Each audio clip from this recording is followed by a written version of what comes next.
And we are back. Frankie from Flatbush, 1900 hours here on the East Coast as we look in on day two of the NFL draft. Kicking off, we round two, round three today, tonight.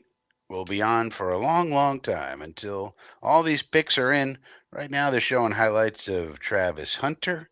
So we'll have to see what happens this evening. The Jets will be picking 10th in the order. 10th in the order. And so we'll have to see what AG and Muji do with this one. Let me know if you can hear and see me okay in the chat. Let me know if there's any audio problems. Okay, Phil Adams is here. He says we're good. Can we hear the bell? That's what we need to know. Phil Adams right here. It's so weird. It takes away that caption. But anyway, so these rounds should go faster than last night. They have less time. And Cleveland Browns are on the clock. A very interesting team, the Cleveland Browns. They made some trades yesterday you may have heard of. And now they got the first pick of the second round. And they were rumored to have lots and lots of trade offers for this pick. Then they'll also be picking 35th. Bell 100%. All right. And so the idea with Cleveland is, are they going to take their quarterback here? It wouldn't surprise me if it was Shador or maybe even Jalen Milrow, whichever one they prefer here. And then running back for their next pick. They also desperately need a running back. The only decent running back on their roster right now is Jerome Ford. So they need some upgrades there. Still might sign Nick Chubb. I believe he's still out there. But anyway, they want a running back. And so it could be quarterback, running back for the Browns. That doesn't affect the Jets any because those are not positions we're going to be focused on in this draft, in my opinion. So we'll have to see. Goodstein is here. Bring on the bell. Don't need the whistles. Sometimes all you need is a nice bell ringing in your ear. Right, Goodstein? Uh, All right, so there's some things going on stage right now. These people are walking off the stage. They had a very big crowd in Green Bay, by the way. They announced a crowd last night, a total crowd of 205,000, which is amazing. The entire city of Green Bay is only 110,000 or something like that. So a very, very good crowd, a very, very good event that the NFL has been able to pull off in this small town of Green Bay. So it seems like this is a big success, and you look out at it, and this is very nice looking. Even though it does look like it's raining a bit, but they got the stage here, and then they got all the people behind, and then they got they have the television stage, and then they got the main stage beyond that, and it seems to be working okay. Not sure what they're focusing in on now. Bunch of people standing around on stage. But okay, here goes Goodell. Let's see what they're going to do here.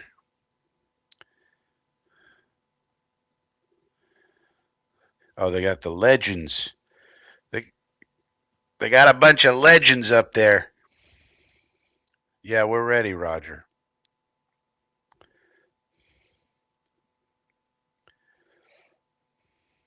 200,000.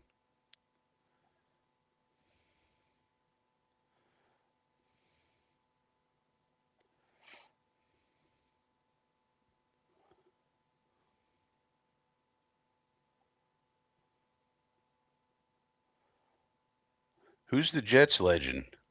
Spot the Jet legend on the stage. Where's the Jet legend at?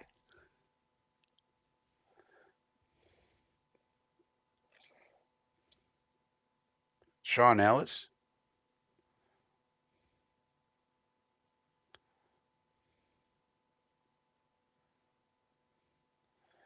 All right, and they're going on and on and on. JoJo's here. Yeah, I think so too, JoJo. Defensive tackle and tight end, whichever one is the best value, you do it in that order. I'm hoping that Mason Taylor's available, but he might not be. So we'll have to wait and see on that one. Uh, Matthias Simon is here. Always good to see Matthias in the chat. One of the OGs of the chat rooms, I must say. Um, okay, the Browns are now on the clock. All right. So we're officially off and running on round 2 of the NFL Draft 2025. There's Andrew Berry. Now, as I mentioned last night, the folks that I turn to when it comes to Cleveland and the Browns, they were not happy with what Mr. Berry did yesterday at all. They were very, very sad. Even though they thought they got good value for the trade, what they didn't like was taking Mason Graham in fifth overall, even though they like Mason Graham as a player, but fifth overall was a bit rich when they could have had. The thing about the Browns, they could have had any one of the 3 true blue chip prospects in this draft. They could have had Travis Hunter, they could have had Abdul Carter, they could have had, even after the trade, they could have had Ashton Genty, and they chose not to pick any of those players, and they went for Mason Graham, who's a very nice player. But the Cleveland guys, the smart ones, these are smart ones now. I'm not talking about morons here. The smart ones were not happy with that kind of situation. Now, they might turn their frowns upside down if they get 2 players that they really want here in the top of the second round. And don't forget, they also got a first round pick for next year. So, you know, but how many times are you going to tell the fans of the Browns, wait till next year? So, this graphic is saying that Deshaun Watson will miss the whole season with his Achilles. I didn't know that was for sure. So now Watson's going to miss the whole year. They signed Joe Flacco. They got Kenny Pickett, and they might pick a quarterback right here. Now they're making a phone call, so they got their guy. The pick must be in, but we do not know what it is. How should I keep this? Maybe I should this a little smaller here. John Abraham is one of our legends. I saw Sean Ellis's name pass through there. John Abraham's also a good legend that we got. John Abrahams, the Hams of Abram. Spoiler rules. Yeah, well, spoiler rules do apply because I'm still watching on the internet. So we got the spoiler thing on the bottom over there. And so, yeah, please no spoilers, especially in these first 10 picks when when everything affects the Jets, everything that happens. After the Jets pick in the second round, there'll be a lot of waiting for the third round pick to come around. So it'll be less important about the spoilers after the Jets make their pick in the second round, I guess, is the way to think about it.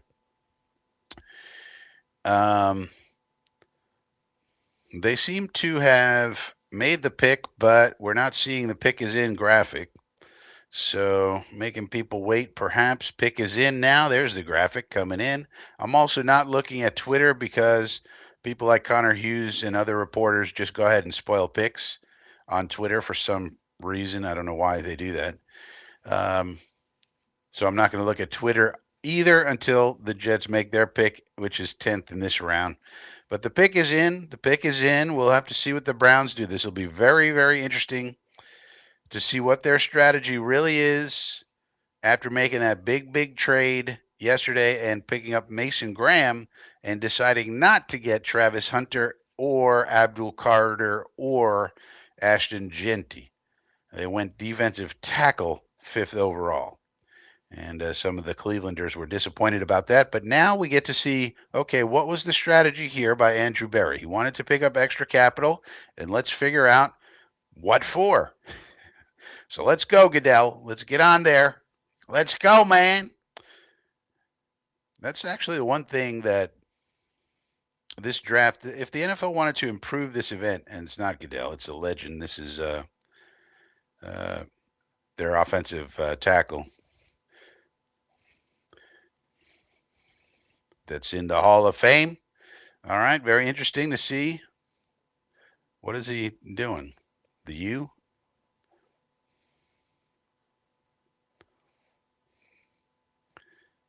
Joe Thomas.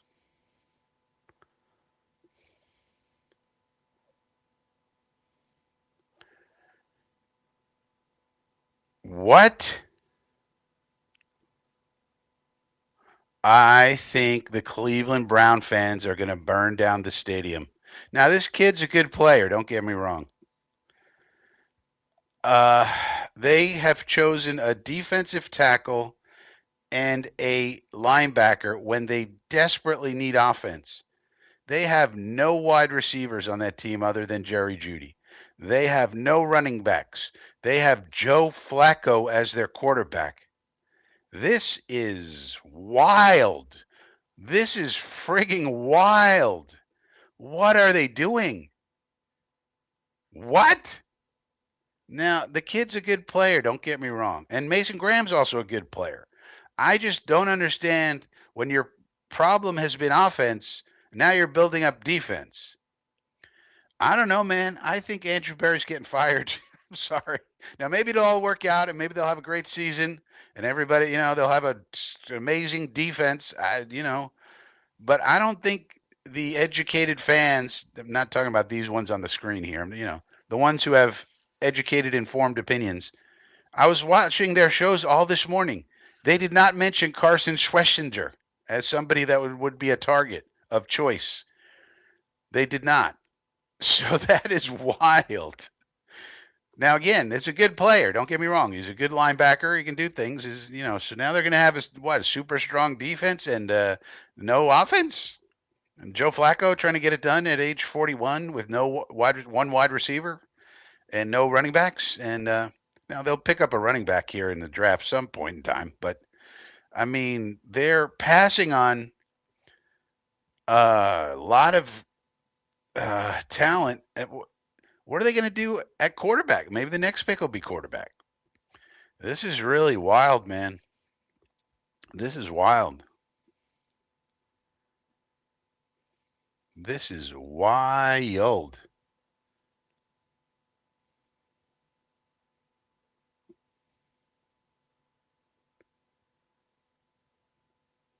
Phil Adams says, "Wow, the Browns played at different rules." Yeah, I don't know what. I mean, I don't know what now. I'm not a Cleveland Browns expert, but I try to learn about these teams. One of the little things I do, one of my little guilty pleasures is, uh, the other teams that are in the ghetto with the Jets. I try to keep up with them. I think it's fun to see how the fans and the educated fans of these other ghetto teams are what they're talking about, what they're saying. All right, now the pick is in for the Texans. They are not a ghetto team. Owen Daniels will help make the pick for the Texans. Texans feel like they could pick a tight end here.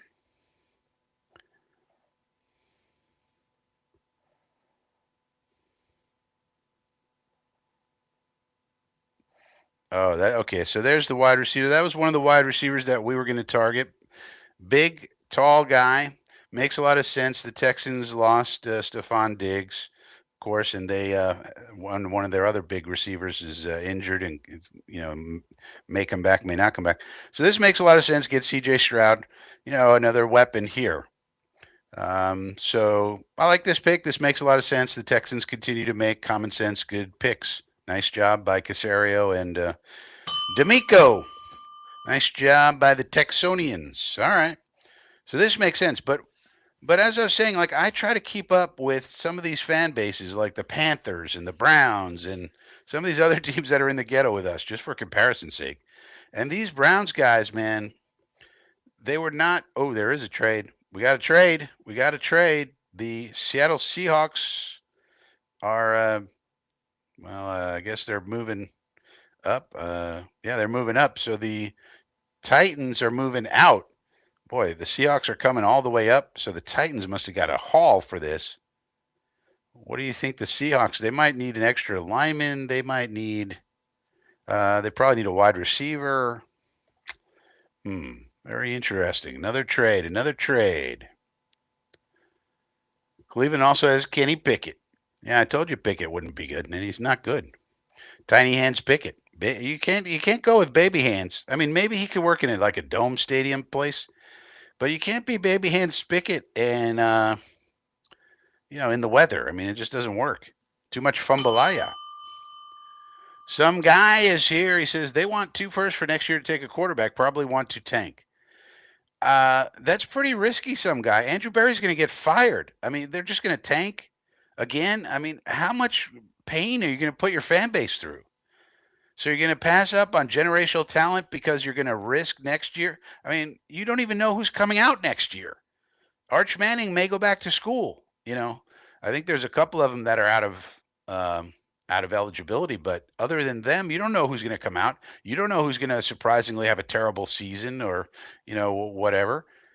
That's pretty risky, some guy. And they have a pretty good roster. I mean, they don't have a talent barren roster. And you're going to just let Myles Garrett keep playing, in his prime until he's dead. I mean, you're paying him all this money and you're not going to win until he's 35 years old or something. I mean, what the hell? Because you're not going to win if you get a rookie quarterback. You're not going to win right away, most likely. I mean, C.J. Stroud did it, but that's pretty unusual.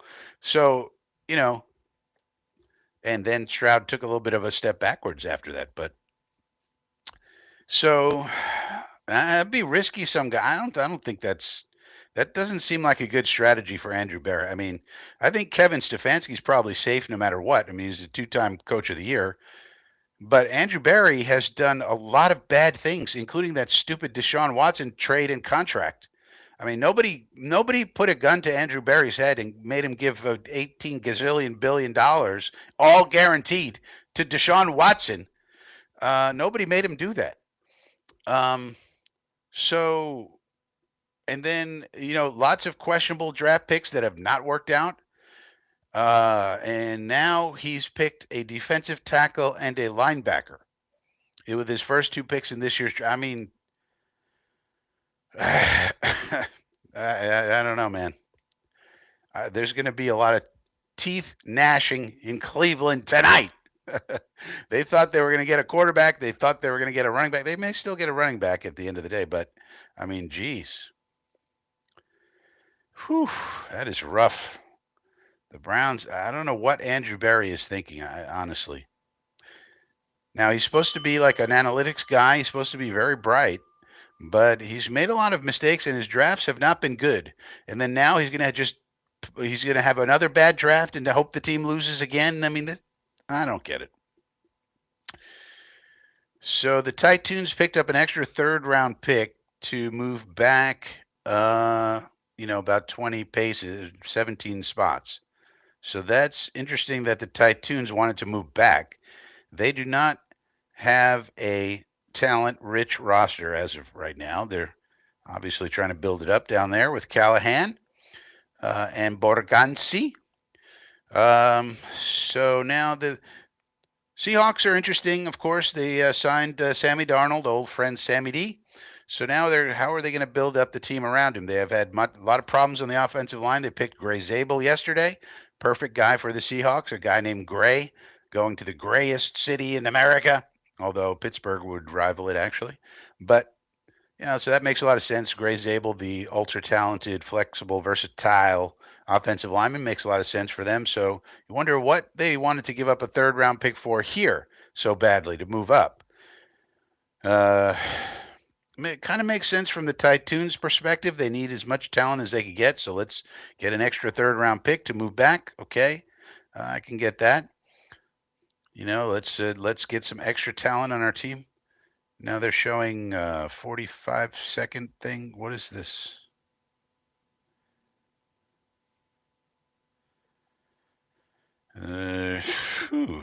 Boy. Now they're showing the Packer fans. Now they're showing Packers, and they're showing a Packer fan and a Bears fan. That's a little unusual. Those are rivals, although an old dude with a beard and a cute girl. So I guess, whatever works. Bears fans cheering. Can we get to the Seahawks? So what I was saying was the NFL could improve this whole experience by trying to embargo information from getting out to the beat writers, and then also just speeding up the time from when they make the pick to when it's announced. That could be good as an improvement. Here's Richard Sherman.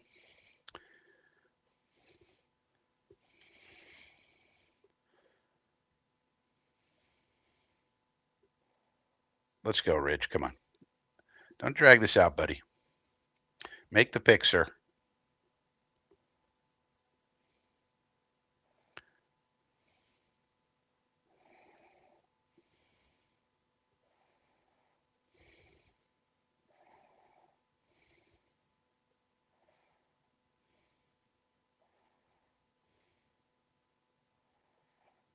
Hmm.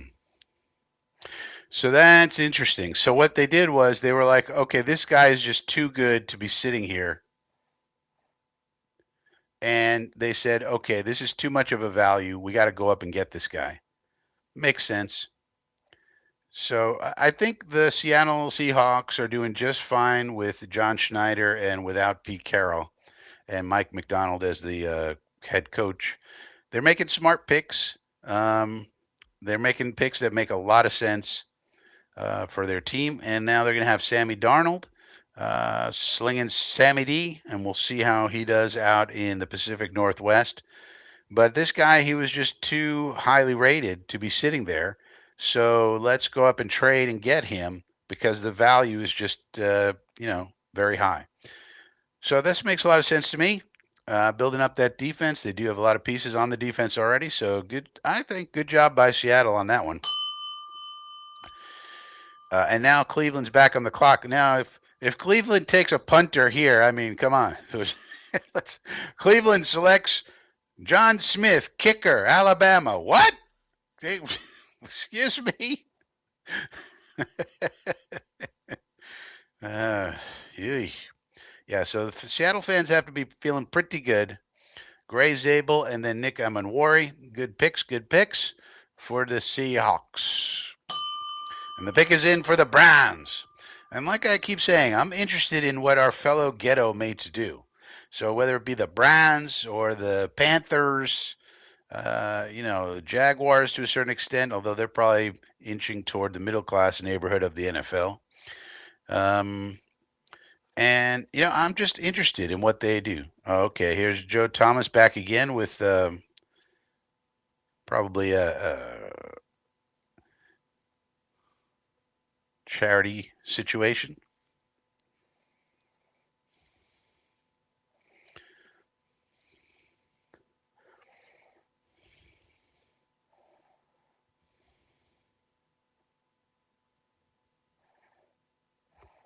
All right, at least they got a running back.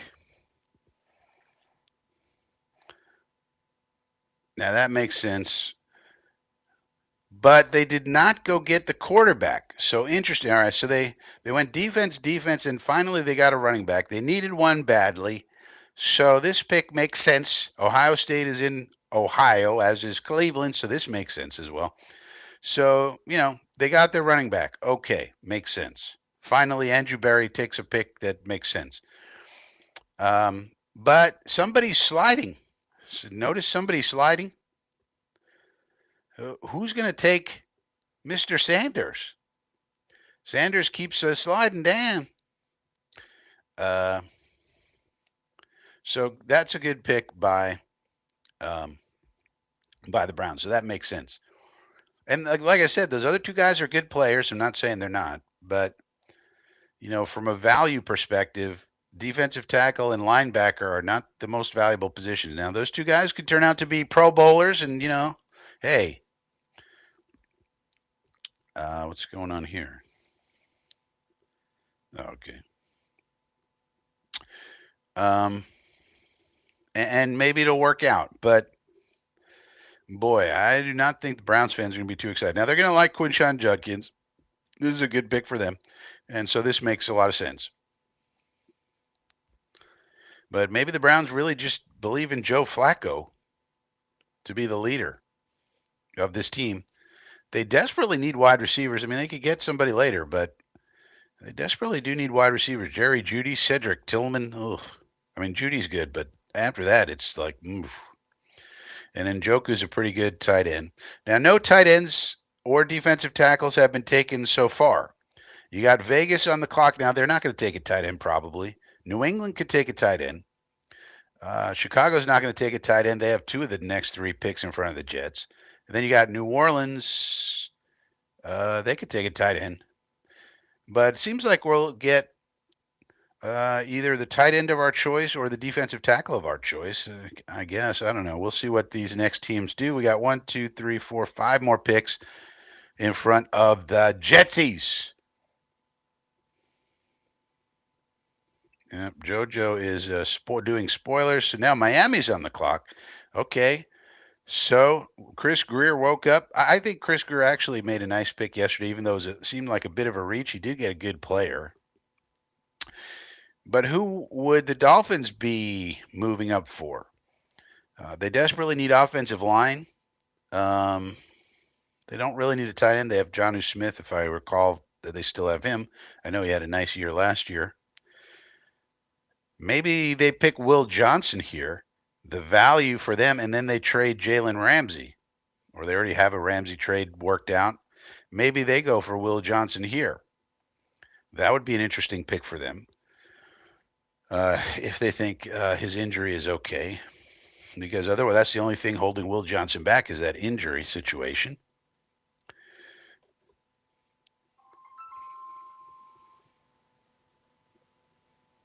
So we'll have to see how this works out.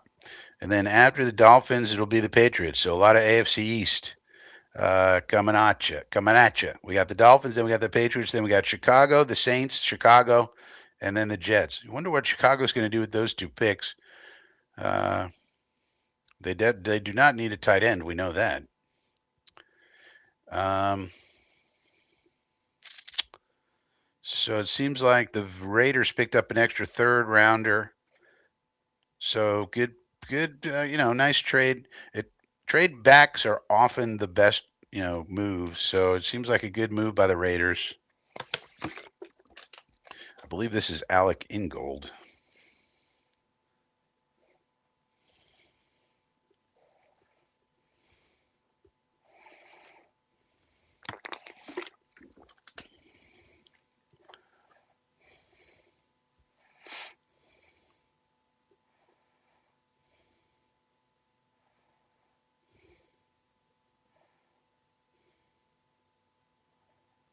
Yep, offensive line. All right, they picked Jonah Savvy Jonah. Interesting pick, big, powerful. Yep.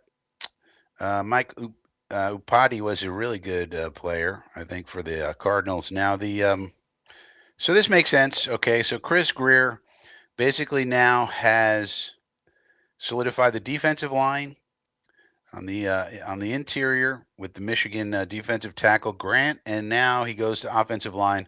So I like what Chris Greer's doing here.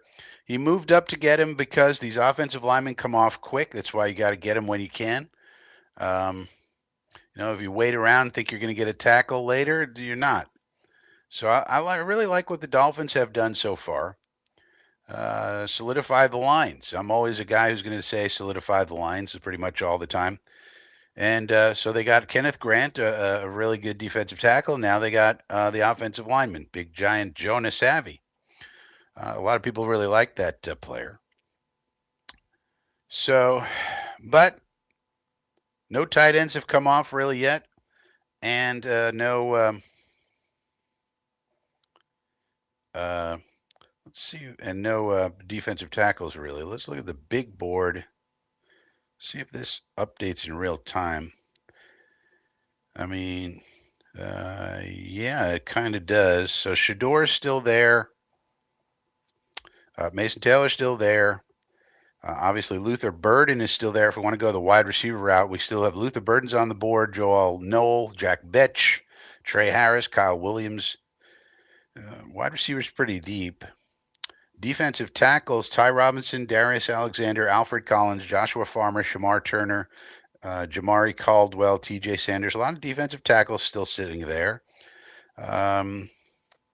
Interesting.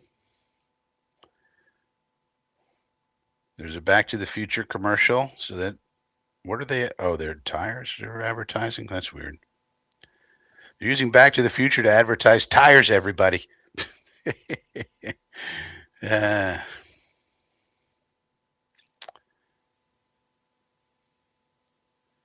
so, yeah, trade backs generally are better. than trade ups, but the trade up in the moment will almost always excite the fans more because you're moving up and being aggressive to get a player. Whereas in the moment now, the Raiders just accumulated more picks, which is just more players for their roster, which is pretty barren, or they're trying to build it up, put it that way. I actually think the Raiders are going to be able to compete pretty quickly in the Pete Carroll era. They got the quarterback in place. The offensive line's in good shape. They got Genti yesterday, so um, I think they're going to be all right. They got the coach stabilized.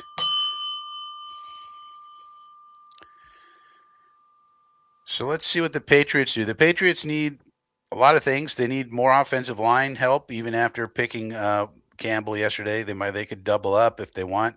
They need defensive line. They need a lot of things. They could go any which way. They did go on a spending spree in the offseason, of course, and spent a lot of money in a lot of places. Um, you could see the Patriots wanting a running back here as well because their running back's getting a little long in the tooth from Andre Stevenson, long in the tooth for running backs. Will Johnson's really slipping down the board. He's the 16th best player according to Daniel Jeremiah, and here we sit early second round and nobody's taken them. Um, the Patriots could take a tight end. They could take a wide receiver here. Clearly, they have wide receiver need even after signing Diggs because who knows about his health. I could see them going wide receiver. I could see them going tight end. I could see them going offensive line. I could see them going defensive line. So many needs, so little time if you're a Patriot person. But any way you look at it, they'll get a quality player here. You could go running back here, as basically your Stevenson replacement eventually. Um, you know,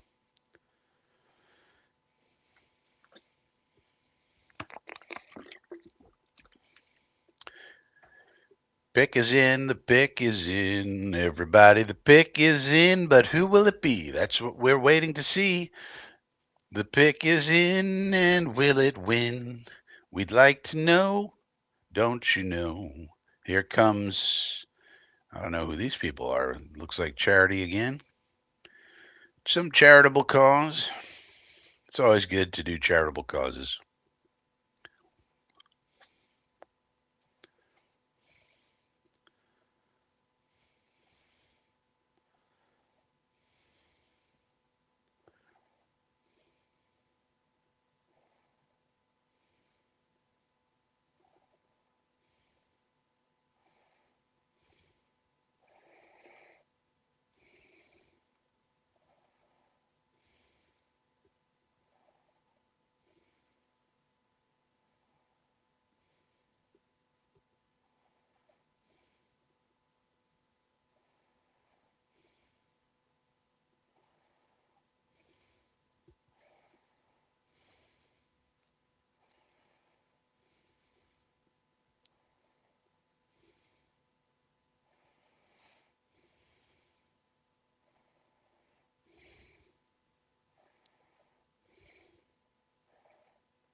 Running back.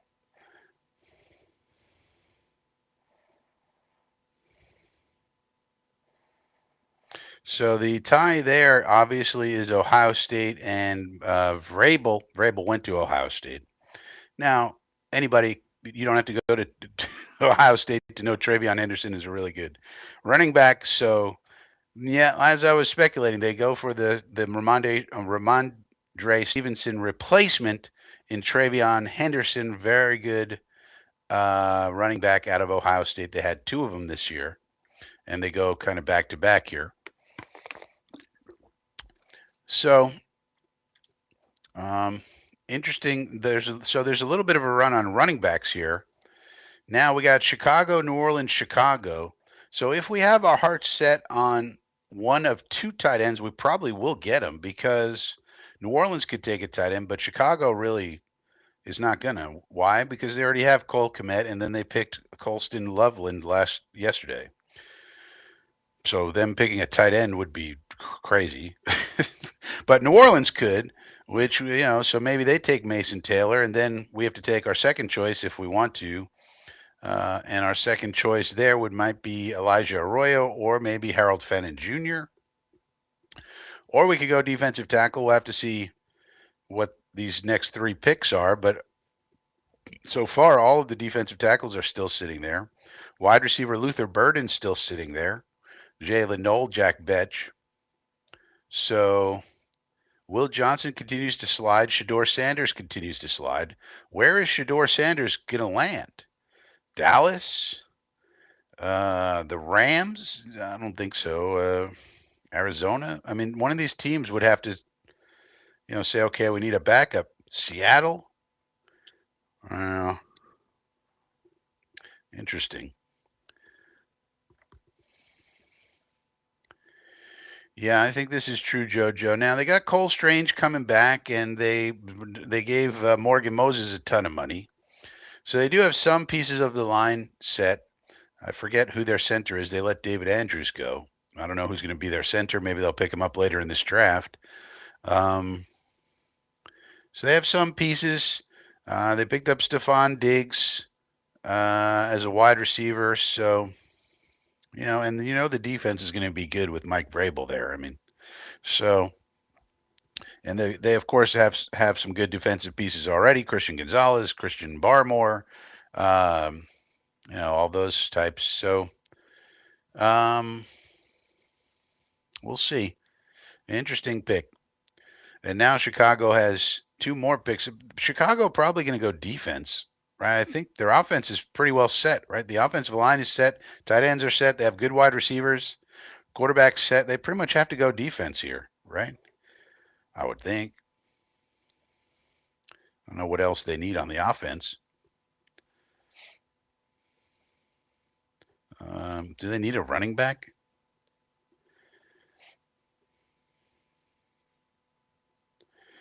Somebody's going to have to take a chance on Mike Green or Donovan Ezeraku. These are pass rushers. I could see them trying those guys out and use them in limited roles. Third down and long kind of roles. Just the way we were using Bryce Huff. To great effect. Pick is in. Pick is in. Dallas Stacky says Dallas backup Sanders. Yeah, they don't really have a backup. They have Greer, right? What's his name? Greer. They're happy in Chicago. That's Ian Cunningham, I think. Running around, hugging every. No, that's not Ian Cunningham. So the Bears are happy. Let's see what they did. They're probably going defense here. I mean, I think their offense is pretty well set now. What do they need on offense? I don't think anything. So now they're probably happy, like, okay, our offense is really, really set. So let's get a premium defender. I bet they go pass rusher here.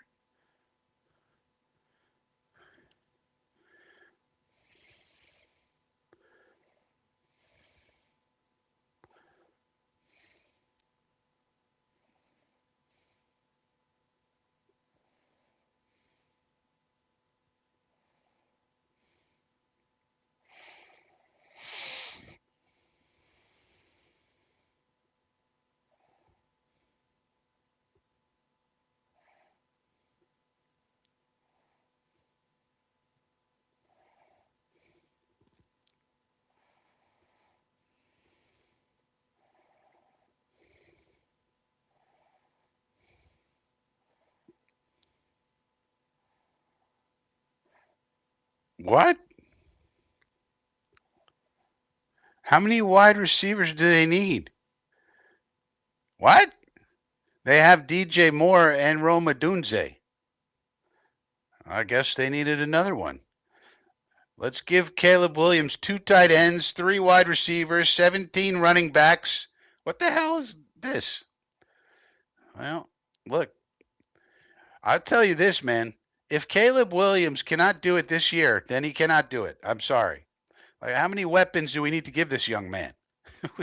We're giving him Burden, Dunze, DJ Moore, Cole Komet, Colston Loveland, newly built offensive line. I mean, if this kid can't do it, a new play caller, Ben Johnson, the hottest thing in football. If Caleb Williams can't do it with all these weapons, I'm sorry. Then he just stinks. No excuses anymore, Caleb. Jeez. They must feel comfortable with their defense, I guess. Defensive coordinators are like, what about me? Can I get some talent over here? Yeah, but they're going to really, really, they're doing the Caleb maxing. We're trying to do Fields maxing. They're doing Caleb maxing, I guess. But nice pick, good value. Maybe they make a trade. Maybe they trade DJ Moore or something. But I mean, they're building up that wide receiver room. It's a nice room, I will say. Nice job, nice job, nice job. Harlan says Sanders could be a day 3 pick. That'd be quite the slide. It's kind of hard to see a landing spot for him. Does Dallas really want to use a pick on a backup quarterback in the second round? They have a lot of holes to fill on Dallas. Dallas needs wide receiver very badly. They also need running back as well. So now New Orleans could take our guy Mason Taylor. He's from LSU, which is in Louisiana, of course. And they're bringing on Ian Rappaport, talking about Derek Carr. Maybe the Saints take Sanders right here.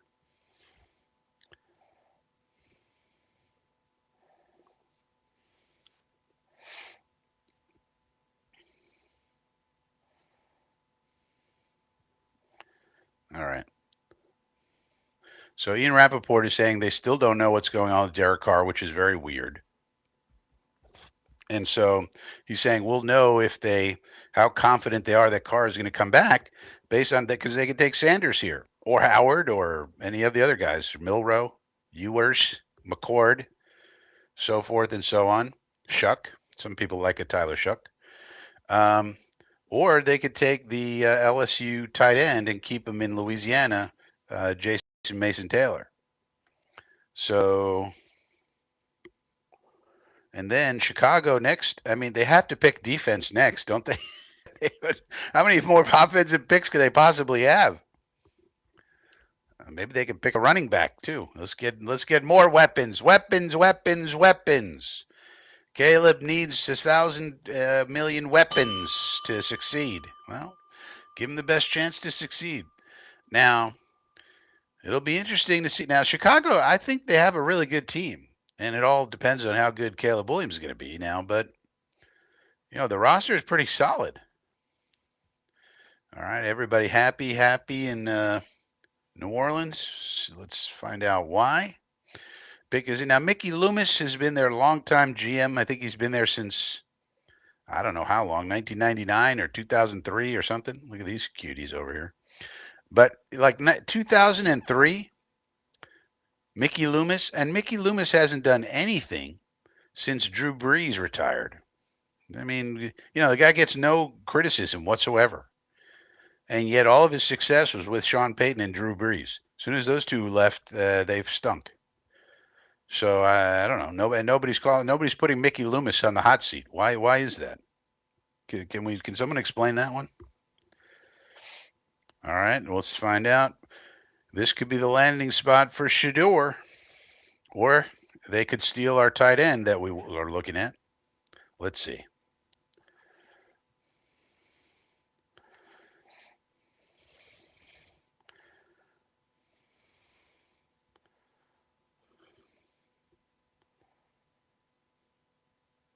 Whoa. Wow.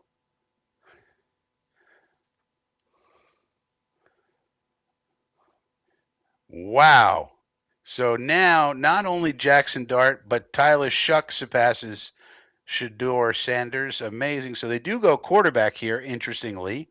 And That means they're not confident in Derek Carr. So they go with the old man quarterback. This is a guy who's going to be 26 when the season starts, which means he was 25 years old playing against teenagers in college. So take that for what it's worth. But he is 6'5", so he's got the tall thing going on.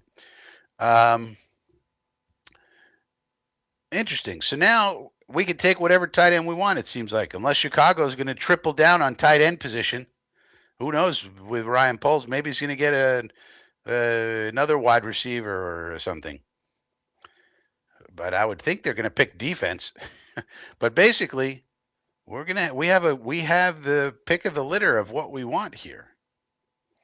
Pretty much. I mean, we'll see what Chicago does, but there's only one pick before us. So now things are getting interesting for the Jetsies here.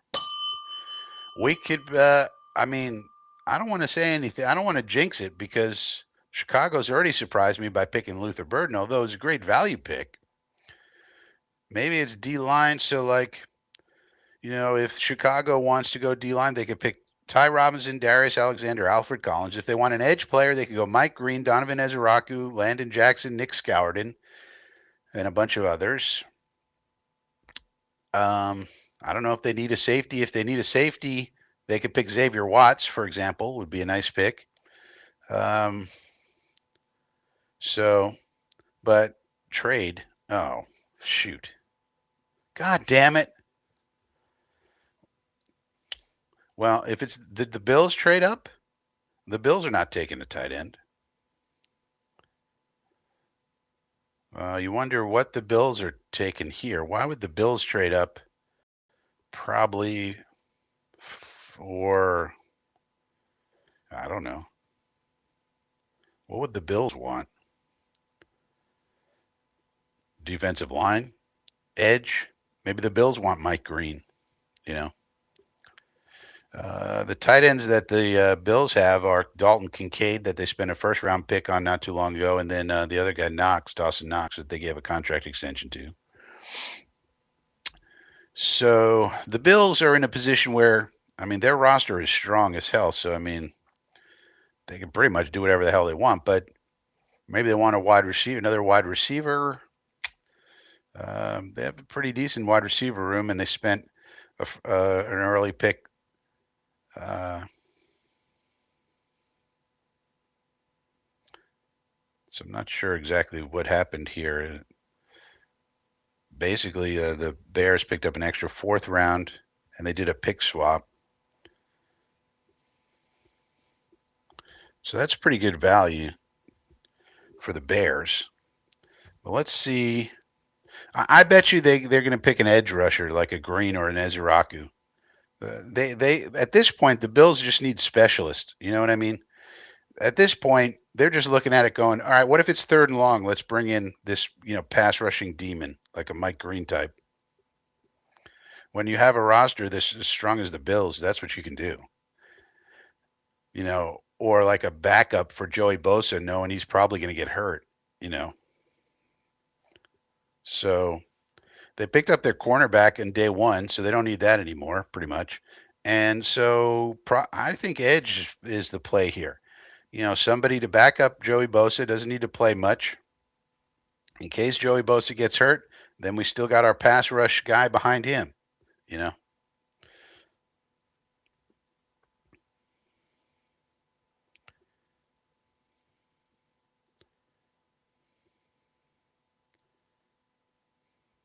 But you never know. I don't think they're going to be taking a quarterback. So Shador is going to keep sliding. Slidey, slidey. Slidey, slidey. Yeah, they picked up Joshua Palmer. So I don't think it's wide receiver. I think this is defense. I think their offense is pretty well set. They'll pick up some backups and so forth and so on, but they probably need some fortification on defense. Don't forget, two of their defensive tackles that they signed both got popped for steroids, so they're going to miss about 6 games to begin the year, which is not a bad thing because then they come back with less wear and tear on them in the middle of the season. So it's not even a bad thing, but they might want to get some fortification for early in the season. So maybe they want a defensive tackle. Maybe they want an edge player. But two people who are falling are Will Johnson and Shedeur Sanders. So that injury to Will Johnson must be scaring a lot of teams off. It's the only reason for it. Somebody's got a big Josh Allen head. Can we please announce the pick? Por favor. By the way, I don't think there's any real chance that anybody knocks off the Bills this year from the AFC East title. I don't think there's any real competitors for them this year. Next year, we'll see. But this year, the Bills should easily win the AFC East, I think. So it'll be 6 straight AFC East titles. Can we please announce the pick? Here he goes.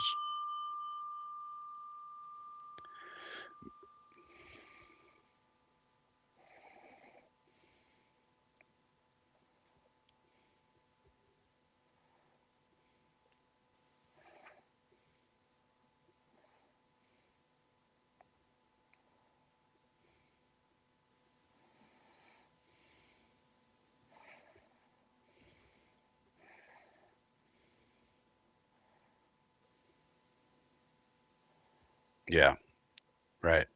So that makes sense. Makes sense because they need defensive tackles to basically hold down the fort the first few games of the year. So they're just fortifying their defensive line. Makes sense to me. Sanders is one of the guys in the mix in this area. So, you know, Buffalo just gets stronger up the middle. Yeah. All right. So now the Jets are on the clock. Now, basically, everybody we wanted is still here pretty much. We could take Mason Taylor. He's here. We could take Luther Burden's gone. We could take Jalen Noel. We could take Jack Betch. We could take Trey Harris if we wanted a wide receiver. If we wanted defensive tackle, we could take Ty Robinson, Darius Alexander, Alfred Collins. If we want an edge player, we could take Mike Green, Ezeraku, Landon Jackson. But I think we just take Mason Taylor here. Why mess around? We have a desperate need at tight end. This is where he's supposed to go. Mason Taylor, according to the draft IQ thing that NFL put out, which is actually very useful. Mason Taylor's graded out as a first, second round grade. So basically, and he's the third tight end on the board. So, you look at it, we missed out on Tyler Warren and Colston Loveland. Well, get the third best one, I would say. So I'm not looking at the chat just in case there's any spoilers. I'm just going to focus on the camera and the. But basically, the board fell, advantageously, which means whatever we had in mind in terms of our preferences, which we'll find out, we could do whatever we want. If it's tight end, he's there. If it's wide receiver, we got some there. If it's an edge player, they're there. I'm going to refresh this and see if it updates. That'll be interesting. Not automatically. Let's see. If we look at the live, it says live big board. It's not that live. So yeah, now Burden's off of here. So, okay. So you do have to kind of refresh it, but basically whatever we wanted, they're all here. And Shedeur continues to slide. Even if we wanted to go safety, Xavier Watts is here. But if I had to guess, I would say it's probably Jason Mason Taylor, son of the great Jason Taylor, Jet legend, and also Dolphin legend, more so of a Dolphin legend, but also former Jet Jason Taylor. So there's that. I mean, that would be my choice, or defensive tackle. But I think if we're Fields maxing, you gotta improve the tight end room. Right now, it's too thin, and we got a good one on the board. It's not reaching at all for the position, and might as well go for it. I mean, we need to improve this offense. We need to really give Justin Fields a chance to prove that he's the guy. If the defense is a little leaky, all right, we fix that next year. But if we can determine that Fields is the guy, that's the most valuable thing about this year. If it turns out Justin Fields can be your franchise quarterback after all, then that would be the greatest outcome for this year that we could have. And then we move into next year fixing everything else that needs to be fixed. So I think with the state of the roster, where we are, the position in the draft, we're not reaching at all. I would go Mason Taylor. Pick is in. The pick is in. The pick is in. And especially since we did let, they have this graphic on the screen. We did let Tyler Conklin go, and we didn't sign Mo Alley Cox, one of my favorite. And now they're bringing Rappaport on for some reason.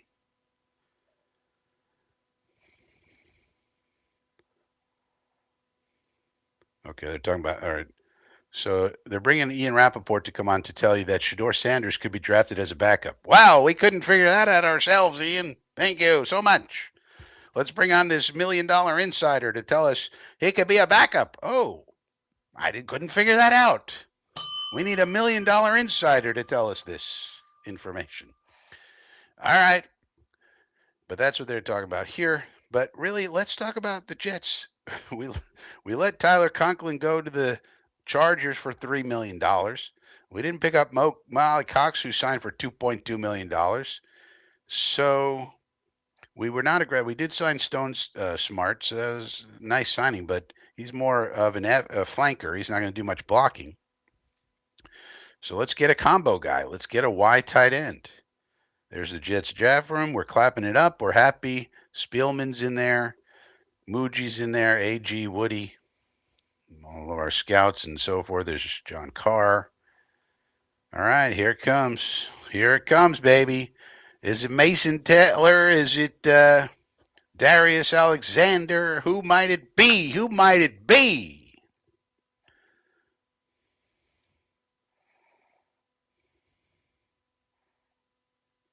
Yeah, got him. Boom goes the dynamite.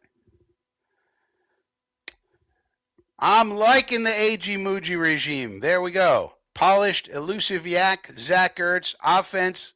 Let's go, baby. Let's go. Boom, said the dynamite. See, what I like about all this is that the logic that I'm going through is what AG and Muji are doing. Like all the points I'm making that seem logical to me, now we're seeing it play out with the actual picks and the actual actions that Muji and AG are taking. Look at that catch by Jason Mason Taylor. Nice job, buddy. There's a seam stretcher. He's going to stretch those seams, buddy.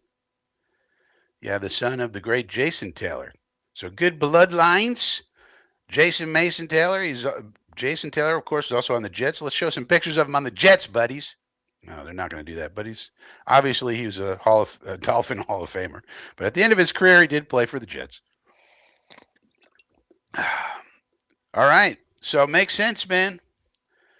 We're building the offense. Now the guy can block, he can catch. The tight end room, which was a weakness, now is improved. And the offensive line, of course, is done. Woo! Bang, says Phil Adams. Harlan says Jets should grab a tight end. B-Trav says boom. Phil Adams. Jets acting like grown-ups again. Yeah. Well, I think that the Joe Douglas regime got thrown off track by the Aaron Rodgers situation. Before that, he was all right, other than his first draft.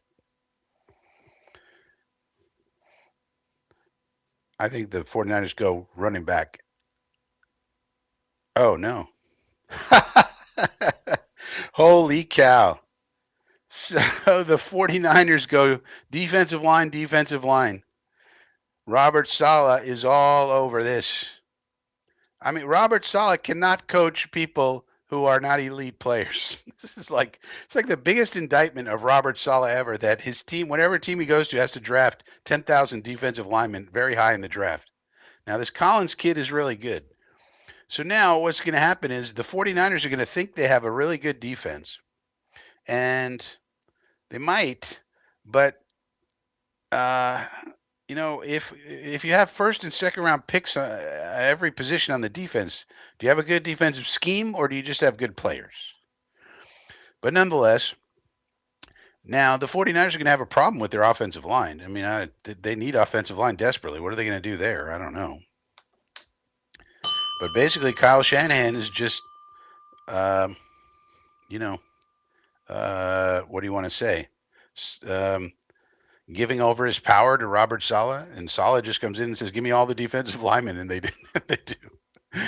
Uh, well, look, I think his scheme's overrated and has gotten exposed. But the way to get over the exposure is to have elite players, and they can kind of overcome that. So we'll see, but we're seeing probably a power struggle over there in the 49ers where Saleh's getting everything he wants.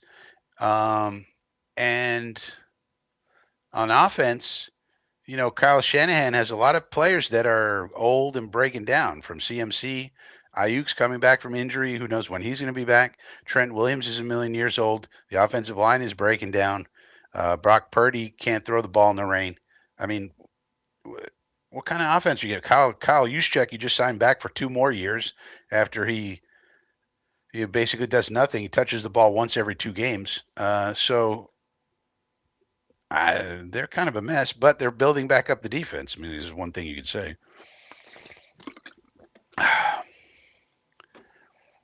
Hopefully, there's not a run on defensive tackles. So now, if you look at it, so they just took Alfred Collins off the board. He off the board. But there's still plenty left. But we got a long way to go to the next pick, and that's the problem.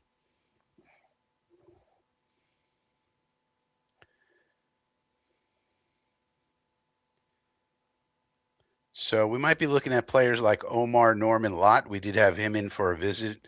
Cam Jackson, C.J. West, these Anais Peebles, these type of players.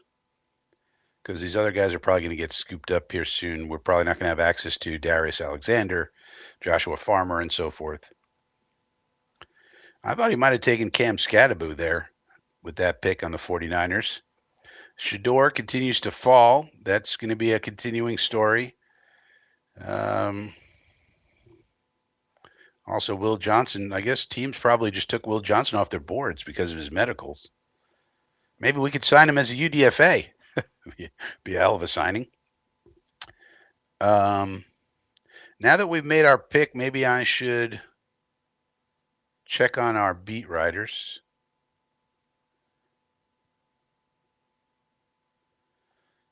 Connor Hughes continues to spoil the picks. Apparently, the Cowboys didn't take Shador. They took Ezeraku, so there's the edge player coming off.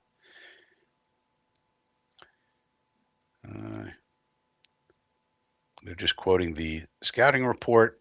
Zach Rosenblatt is quoting the Beast. Quote, overall, Taylor was Mr. Reliable in the LSU offense and can be the same for an NFL team because of his good-sized athleticism, reliable ball skills, and competitive blocking. He projects as a solid NFL starter, doesn't have to leave the field, and has some similarities to Hunter Henry.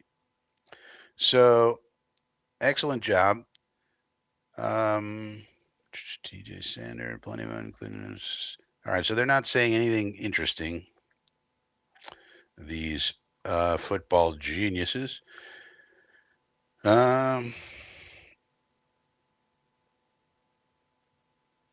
so the Cowboys are selecting Ezeraku. So some of these edge players might start coming off now. Some of these teams who just need, very specific things.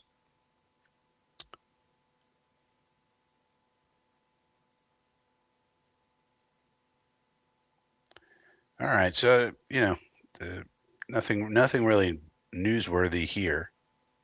I'm going to get off Twitter because Connor Hughes just keeps spoiling the picks. Like, how does Connor Hughes know what all the picks are? Like, that's something that the NFL needs to crack down on. Like, there has to be something in this flow of information where Connor Hughes knows all the picks and just tweets them out. That because he's kind of ruining the announcements here. You kind of have to not pay attention to Twitter, and that's a problem.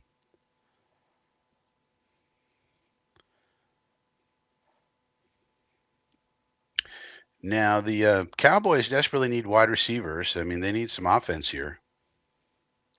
Uh, but Ezraku is a very good player, and so they pick up some pass rush. They went offensive line on day one with a very good player, Tyler Booker. Now they pick up this pass rush specialist. So that'll be an interesting addition to their defense, along with Micah Parsons and everybody else that they have there.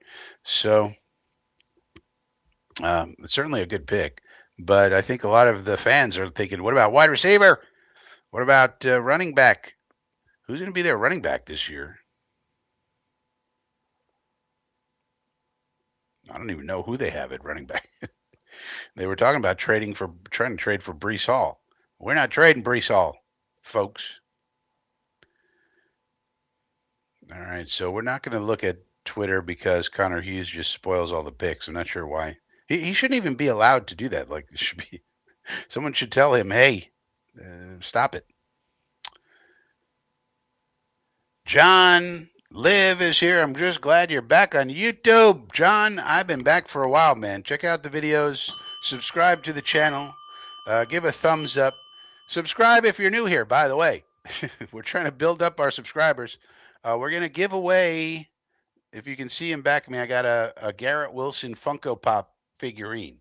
If we get to 1,000 subscribers, I will give away that figurine to a random subscriber. So you got to be subscribed, and we got to hit 1,000. So you got to help me get to 1,000, and I'll give away that Funko Pop figurine of Garrett Wilson. So if you're new here, please do subscribe. Otherwise, just give a thumbs up on the video and consider joining the Inner Circle, where you get exclusive items, like all the major draft guides, for example. Yeah, Stocky says defense players improve. Yeah. But what are they going to do on offense? I mean, what is Shanahan thinking? He's got old man Juice Box. He's got old man Trent Williams. He's got a quarterback who can't throw the ball in the rain. And it rains a lot in San Francisco. And here's the Colts selection.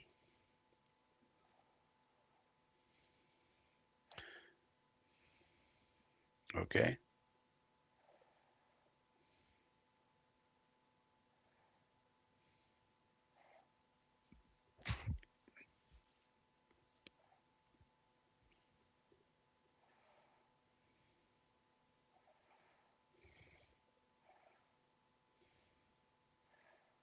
Yeah, edge. So some of these edge players are coming off now. So that's a sneaky need for the Jets as well. It's something we wanted to address at some point. Maybe we could sign a Zadarius Smith or something like that in the free agency world after on Monday. But we don't have a ton of depth there. We could use an edge player in this draft if we could find one in the middle round somewhere. That would be a nice find.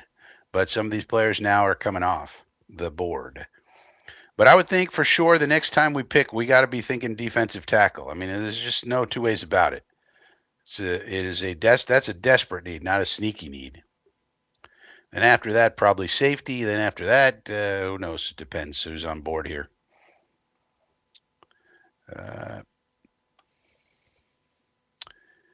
Phil Adams says Sanders should try out for the NHL. He slides like he's on ice. He a slider. John says, I already subbed. All right, good for you, John. You'll be entered in the sweepstakes to win the figurine. If you're already subscribed, we'll give away a random subscriber. Once we hit 1,000, buddy. We got to get up to 1,000, though. SpinMax says, check tight end off the list. Yeah, we got one. Now, I wouldn't check it off the list, SpinMax. I would get another one later, but for now, yeah. What position next? I would say defensive tackle for me. Depends who's there, though. I don't want to reach for one if they're all gone, you know. But if a really good one, like let's go over the defensive tackles, for example. Ty Robinson's still there. Darius Alexander still there. Alfred Collins not there. Joshua Farmer, Shamar Turner, Jamari Caldwell, Ty Hamilton, Deone Walker, Omar Norman Lott. He's the guy we had in for a 30 visit. Riley Mills, J.J. Pegwise, and a bunch of others in the fourth round pick, C.J. West, Anais Peebles. But basically, we would hope to get in the Jamari Caldwell range, Ty Hamilton range, Joshua Farmer range. That's what we would be hoping for because probably Ty Robinson, Darius Alexander are probably going to be gone. Um, so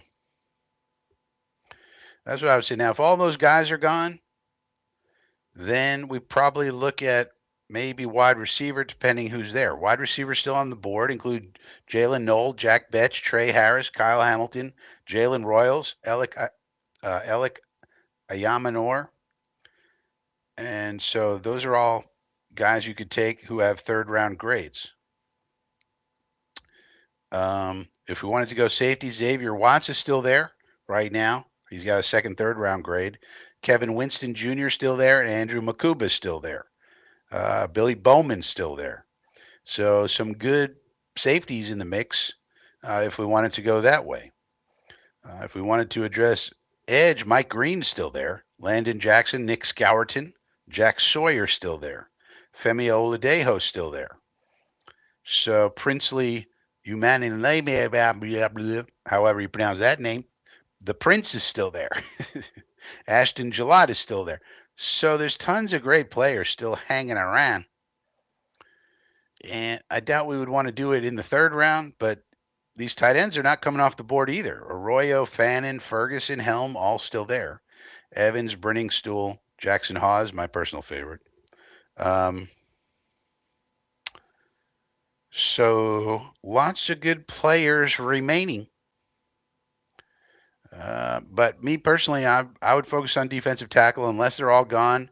Then I'd probably look at safety. If I could get a Xavier Watts, I really like him. You know. But we got lots of choices, Spin Max. We got lots of choices. But we also got a long way to go until our next damn pick, and that's part of the problem. Pick is in for the Rams.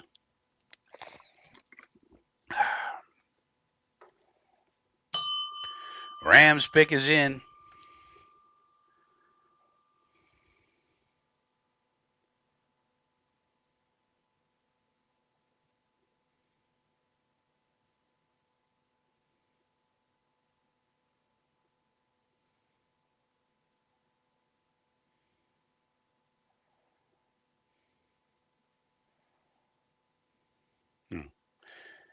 All right. So the Rams are happy they did a whole fire department thing pertaining to the wildfires there over in L.A. in California.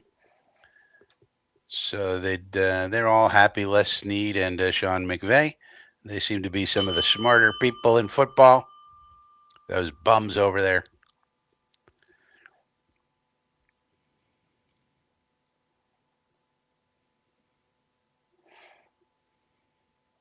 Question for the Rams is, what are they going to do to replace Stafford? Do they want to pick a guy that they could stash for a year here and try to develop him now?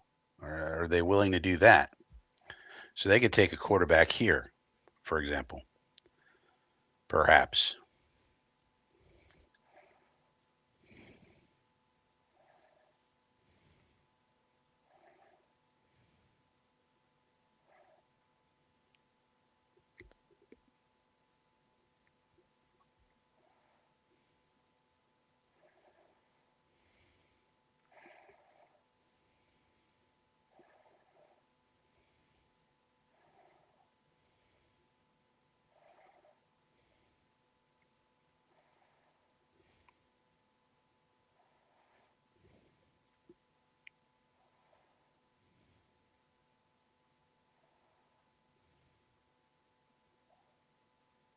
Hmm.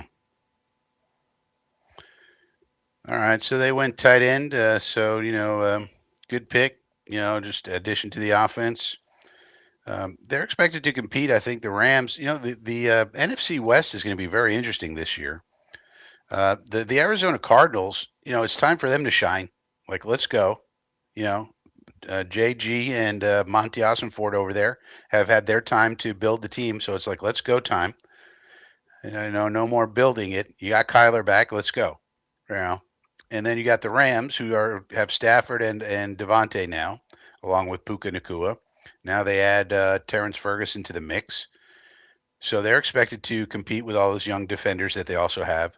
And then you have the San Francisco 49ers, who are perennially contenders, but had injuries last year. They brought back Saleh. They think that's going to solve the problem. And now they're drafting all defensive linemen, which is what happens. When you get a Robert Saleh, you draft 10,000 defensive linemen. That's what happens. It's like a law of physics. But their defense should be better. But you got Brandon Ayuk coming back from an injury. We don't know when he's going to be back. George Kittle might need a new contract. Hey, diddle diddle, throw the ball to George Kittle, but he wants a new contract. And then you get brought back Juice Box, and he's sold and kind of, not very great anymore. And you got Purdy, and Purdy wants a new contract. What's the right value for him? And pay him $50 million, Brock Purdy? And very interesting battle. And then you got the Seahawks rebuilding it with Sammy D. Here are the Cardinals on the clock. Pat Pete, as they call him.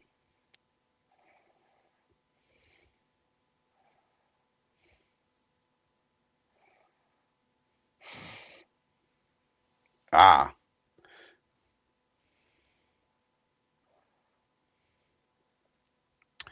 So this is interesting. I mean, JG now, and they picked defense in the first round as well. So now JG is really loading up here, and they paid Trey McBride, and they got Maserati Marv out there and all that.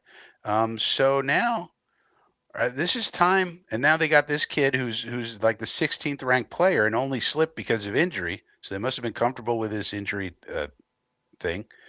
And so now they have all this talent, and it's time for the Arizona Cardinals to shine. I mean, I expect 11, 12 wins out of these Cardinals this year, at least. It's time to shine.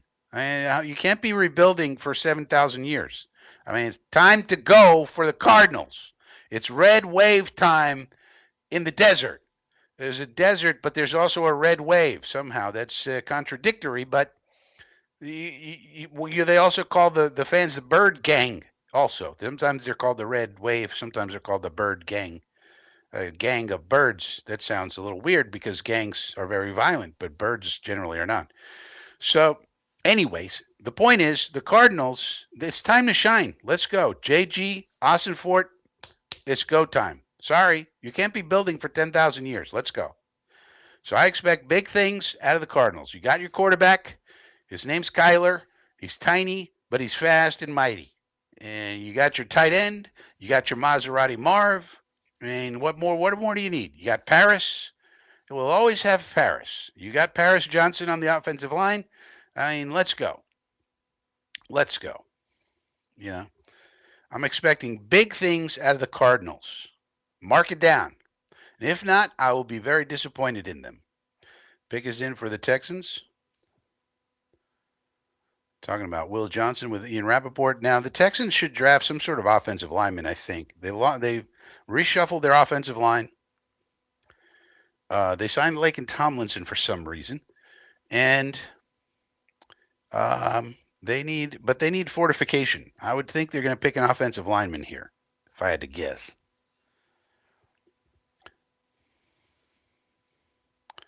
Here's another trade. So the Raiders keep on trading back. It could be at the end of this draft, the Raiders maybe have the best draft of all because of all these trade backs they're doing. Or they could pick a bunch of bums and then it's like, you didn't pick any talented people. Well, Harlan, but we're trying to get away from this. We would like, I mean, we have extensive experience with the 1,000-year rebuild, but I mean, the old joke, we've been rebuilding since 1969. I get it, but we're trying not to. We're trying not to. I mean, but the difference is we have a first-year regime, and they have a third, or whatever they are, third or fourth year regime with JG and Austin Ford. So it's time for them now. It's time for them now. Sorry. Sorry. Got to get going. You got your Maserati. You got your Paris. You got your Kyler. It's time to go now. You paid your Trey McBride a billion, zillion, gazillion, $1 million. It's time to go now. Time to go. No more rebuilding for these Cardinals. I want to see them in the playoffs and making some noise. That's what I'm saying. Scandalberry's here. If we go Jalen Royals, that would be my perfect draft. That would be a nice pick, but we need defensive tackle. But I wouldn't mind if we did go wide receiver. I would not mind it one bit, Scandalberry. Personally, I also do think we need some defense over here. I do think we need some, we signed 3 people who are tomato cans. We need like a bona fide defensive tackle, somebody who's actually good. But I wouldn't mind if we picked a wide receiver like Jalen Royals for sure. I wouldn't mind it. I wouldn't mind it. Maybe somebody will trade for Alan Lazard then.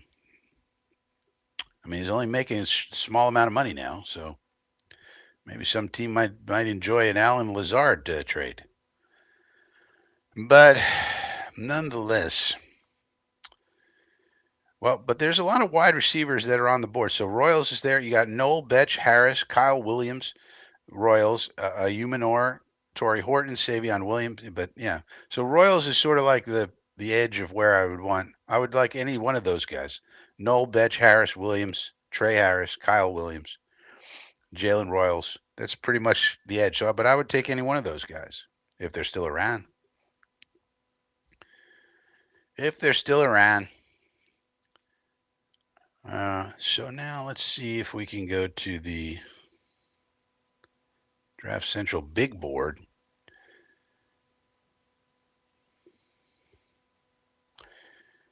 Boy, we got a long way to go. We're on pick 48. We got to get all the way to 73, man. How are we going to last? How are we possibly going to last this long? How?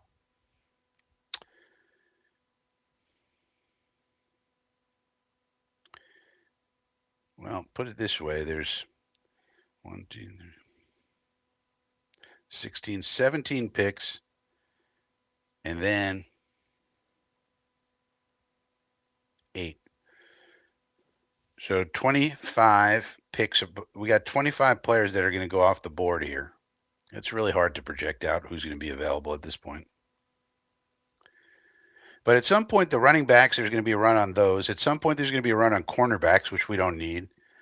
Now that we picked Mason Taylor, some of these tight ends could come off when we don't care. I would like to get Jackson Hawes later, but that's, that's something I want, but it's not really necessary. Some of these quarterbacks still got to start going. What about the quarterbacks, including Shador?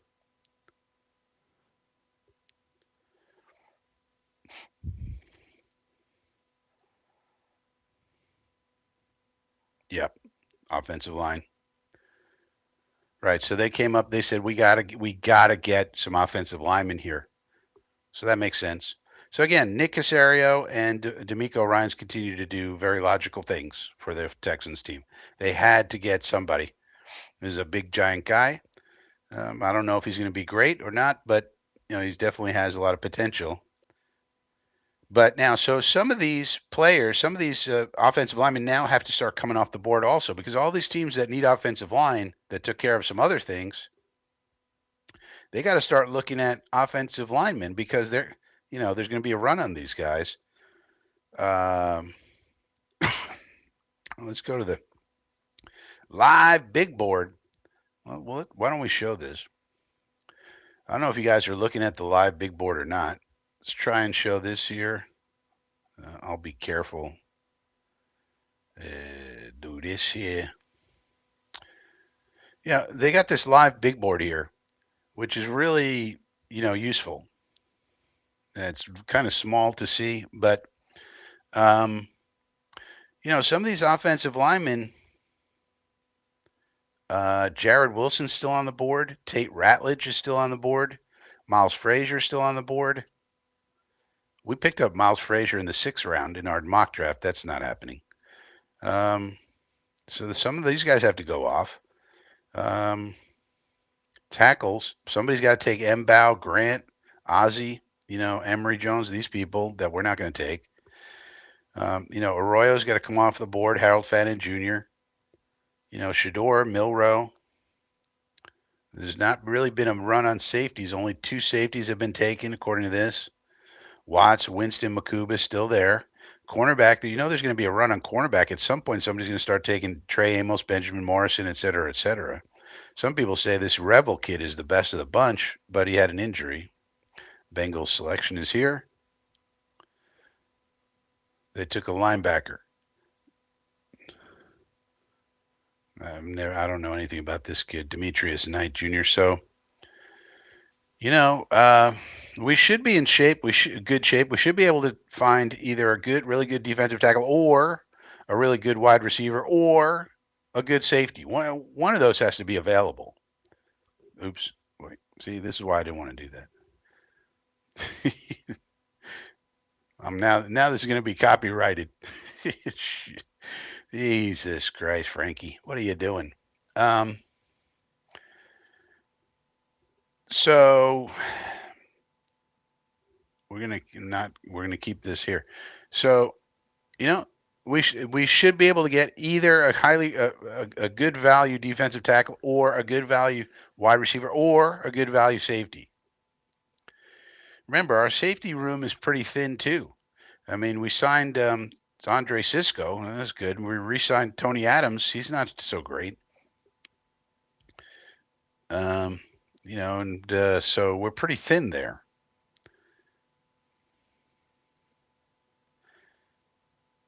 But what's interesting too about this draft, so after tomorrow, we will be done with our draft picks. And if we don't make any trades, we'll have eight drafted players. But then the UDFAs come in, so we see what kind of UDFAs we're able to sign. We'll know that by Sunday, Monday. Then Monday at 4 p.m., the comp pick period ends. And so any free agents that are out there, you can sign for whatever money you want, and it doesn't hurt you with the comp picks. So we'll see if we're able to, secure any free agents that maybe we were waiting on for that reason, like as a Darius Smith, for example. So it's kind of an interesting next few days, even after the draft ends. UDFAs, comp pick day ends, and then, so and then after that, if we're able to sign a couple of guys Monday, Tuesday, we'll know all of our UDFAs, we'll know that extra free agent, and then all of our draft picks, and then we'll have a really good idea of what the team's looking like. But so far, so good. I mean, we got exactly what we needed. Offensive tackle, tight end, both rated in exactly, we got basically the second best offensive tackle in the draft and the third best tight end. That's pretty good. Both positions of extreme need. And the position of most extreme need now, from my opinion, is defensive tackle. Karate says, should we move up? Well, that's what they pay the big boys for, Karate. But generally, I would say no. Just let the board fall to you. You generally want to trade back if you can, just as a general rule, unless there's just somebody you really, really want. So that's why I think the Raiders are making a lot of good moves. We'll see how it shakes out. But I think the Raiders have made a couple of trade back moves here, and it's probably going to be to their benefit. The idea with trading up and trading back is that you never really know which you think you do, but teams generally aren't right about their draft picks. In other words, the guy you pick at 25 and the guy you pick at 30, the guy at 30 is just as likely to be good as the guy at 25, just historically speaking, if you look at it analytically. So the idea is trade back, get as many picks as you can, and it's a roll of the dice. And the more picks you have, the more likely that some of those hit. So that's the theory with the trade backs. Now, that's just a rule of thumb. It doesn't apply everywhere. If you really, really want someone, sure. But we're not in that range yet to see where we're at. In other words, to go all the way from 73 all the way up to here, we'd have to give up too much to, If we want to make a minor move to make sure we get a guy that we really want, but where you think somebody a little bit ahead of us could get, and you want to, okay, that's one thing. But it is kind of fascinating how far Shador has fallen. I will say that.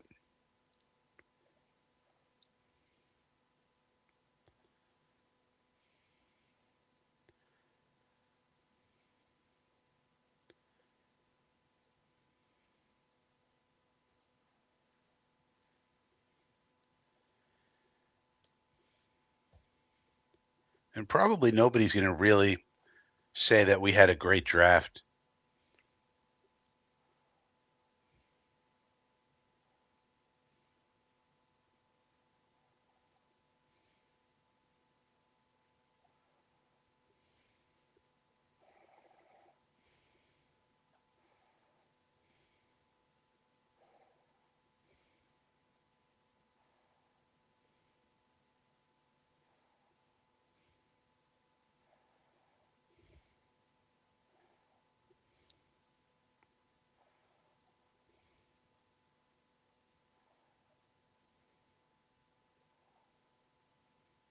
And there you go. So there Arroyo goes off the board out to Seattle. So another target for Sammy Darnold to find as he's looking for pass catchers.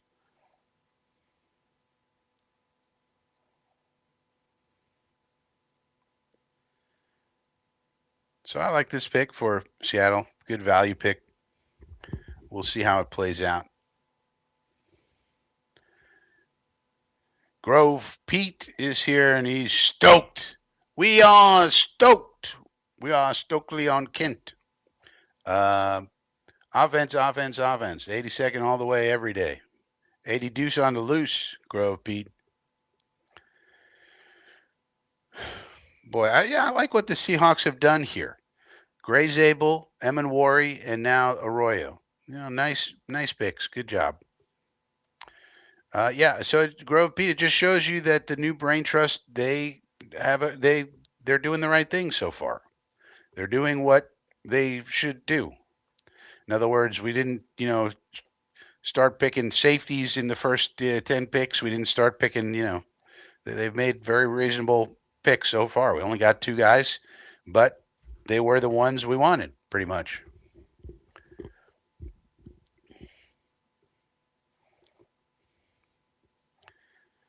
I will say one thing. One thing's interesting. Tony Pauline did get something right for once, although he was only half right.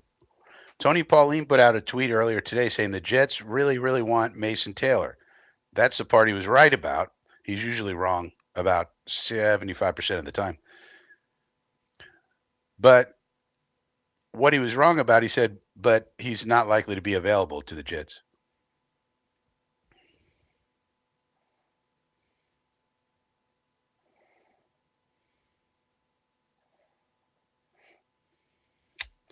Panthers building up the D. Yeah, makes sense. We need a pass rusher. Let's get Scorton. He's highly rated, and he fell all the way down here. Good value pick. Good job for the Panthorians as they try to build up Bryce Young and make them the fighting Bryce Youngs.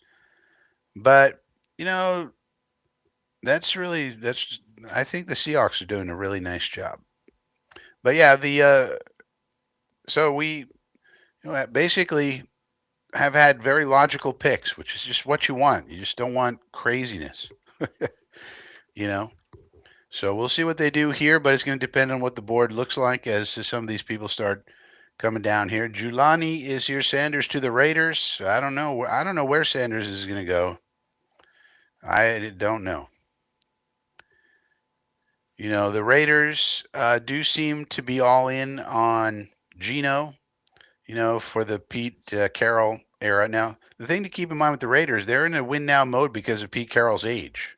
You know, they don't have a lot of time to be developing quarterbacks for the future and this and that. They got Geno, they got Genti, they got a good offensive line, they got the two tight ends, and they're building up the defense. So the question is, do you really want to sacrifice a pick to get a backup quarterback that you're developing when you're in a win now mode? The Raiders are in win now mode. They don't have a lot of time. Pete Carroll's 73 freaking years old. They're not. They don't. I don't think they have time to develop a quarterback personally. But we'll have to see. Maybe I'm wrong about that. Now the Titans are going to make their pick at 52. They got Cam Ward, of course.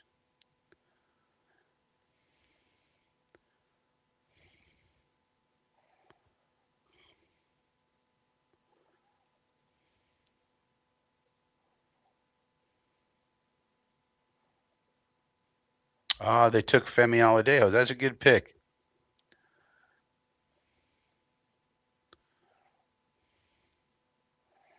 Great kid. Great kid, too. Femi Aladejo, great kid. Good pick by the Titans. All right. But you're noticing the defensive tackles are not really coming off the board.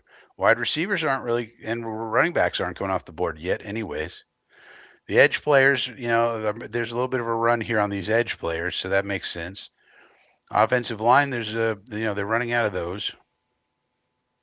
So, but this is a solid pick. Great kid.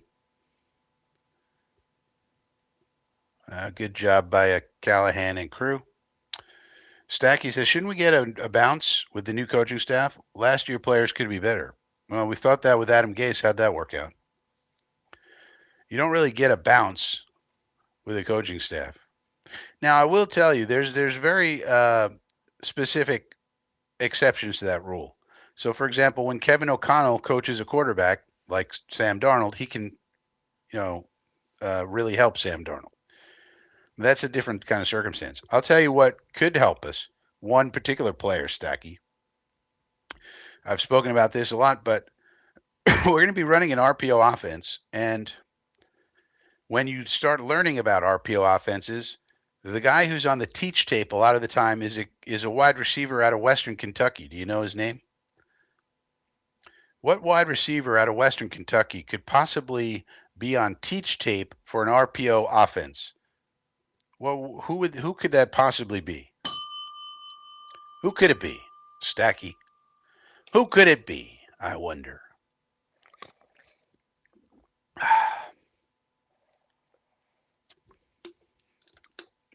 Western Kentucky. Do we know any wide receivers out of Western Kentucky? Stacky. Are there any around? Who could it be? Who might it be? Who could it possibly be? I'd like to know.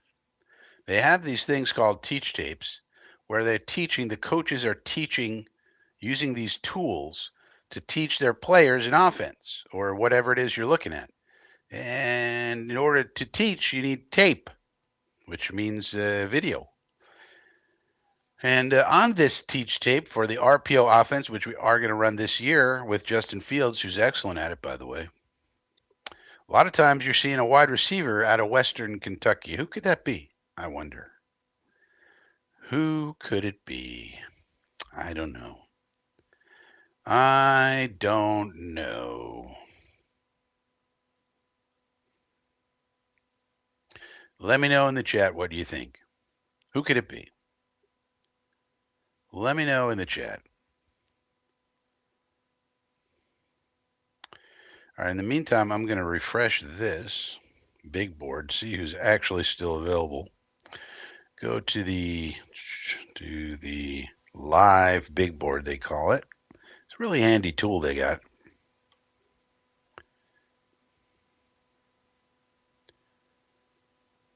So Mike Green has fallen a lot.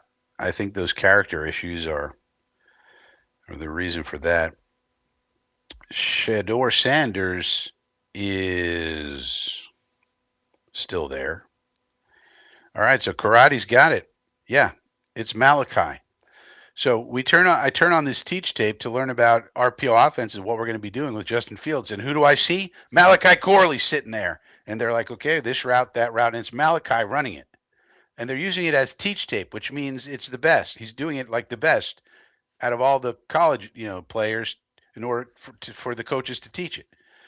So in the instance of Malachi Corley, I think he's going to get a bump in particular because of the scheme fit that he is in this offense and that Justin's going to run, which he's very good at.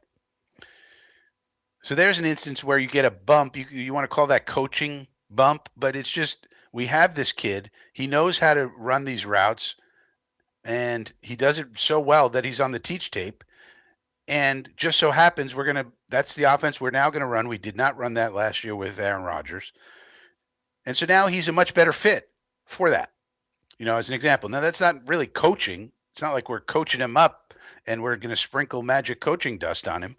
It's just no, we're gonna utilize his skill set that he does have. So you can't really say the coaching is going to bump up everybody. I don't believe in that. But I do believe in specific instances like a Kevin O'Connell for Sam Darnold. He can get the most out of a guy like that. In this case, the scheme, the RPO scheme, and how we're going to use Corley, I think will bump up Corley. Now, does that mean he's going to be an all-pro, Pro Bowl? No. He's going to be a contributor, in my opinion. He's going to get 4 or 5 targets a game as opposed to 0. So that's good. But that's an example where the coaching can help. But it's not the whole team just bumps up.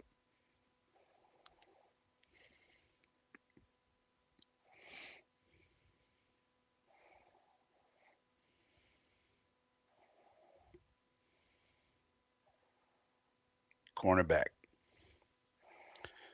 Good cornerback for the Bucks. All right, so some of these positions are going to start to have runs now. Cornerback, running back, edge. I mean, we need edge, but we don't really need cornerback.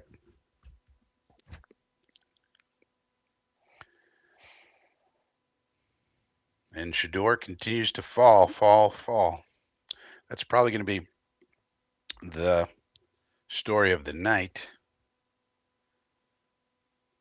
Basically, 3 quarterbacks have been taken so far. Cam Ward by Tennessee, Jackson Dart by the Giants, and Tyler Shucks by the Saints. Pick is in for the Packers. They're almost certainly going defense, right?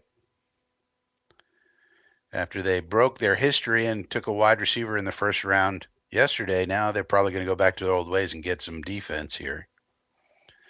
They need pass rush, so probably take the next edge rusher on the board. Who would that be? That they might take Mike Green or Jack Sawyer or Landon Jackson, somebody like that.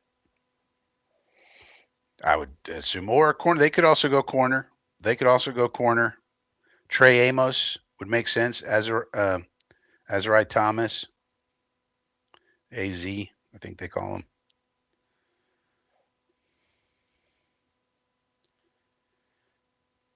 So one of they'll almost certainly go corner or edge here.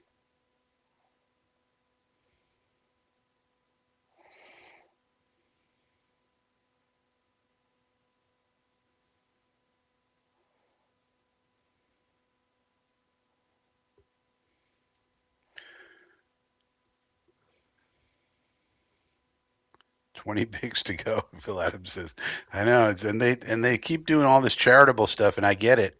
And we all love charity and philanthropy, but I mean, come on, let's just get on with the picks. We're here for the picks, Raja.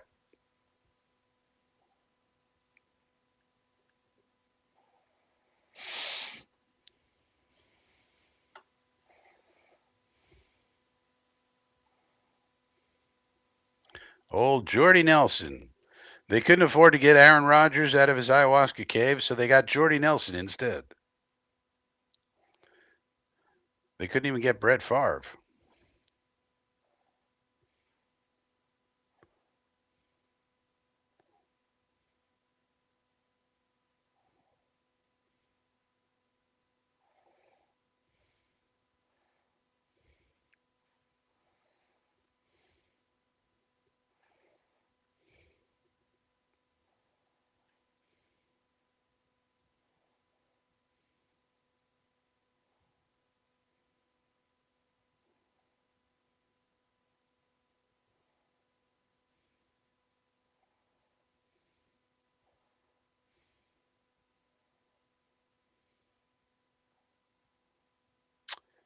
Uh, okay. Um, Well, now another offensive lineman goes. I'm not sure that the Packers needed that, but all right, okay. They've now gone offense. So I guess again, so I think some of these teams are just looking at it and going, we got to max out our quarterback. We got, in their case, we got to max out Jordan Love. It's love maxing.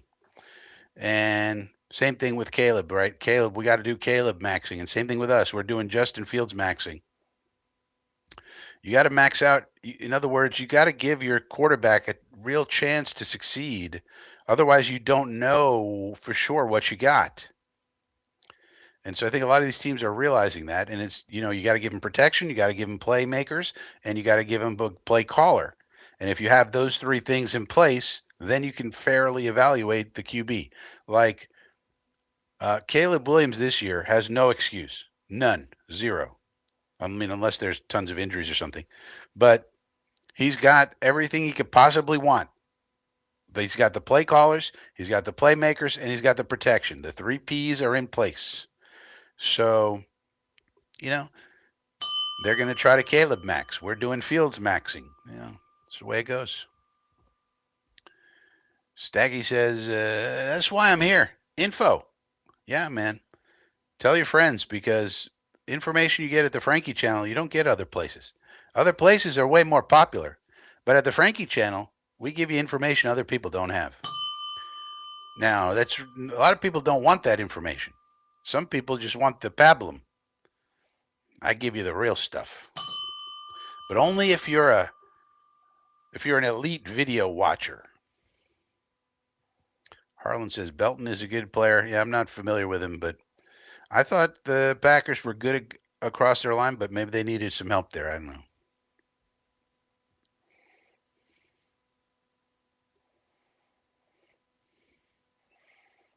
Okay, there goes Trey Harris. So the Chargers now are Herbo maxing because they pick the running back and now they pick a wide receiver here.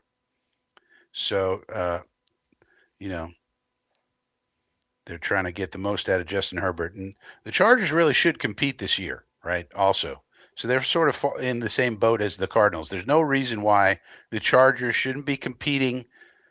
I'm going to dare say for the AFC West crown with the Chiefs over there. Somebody's got to challenge the Chiefs. I mean, the friggin' Broncos, for example, have a very, very good defense as an example, and they have their quarterback with Bo Nix. So they should be in the mix. But the Chargers, I mean, they got Harbaugh. Like, let's go. You got Lad McConkey. You got this kid now. You got O'Marion Hampton. So you got the young running back. Now you got the young wide receiver. You got Justin Herbert. Let's do some Herbo maxing. And what's the excuse for the Chargers this year? No excuses. They got to be up there fighting for the title, I think.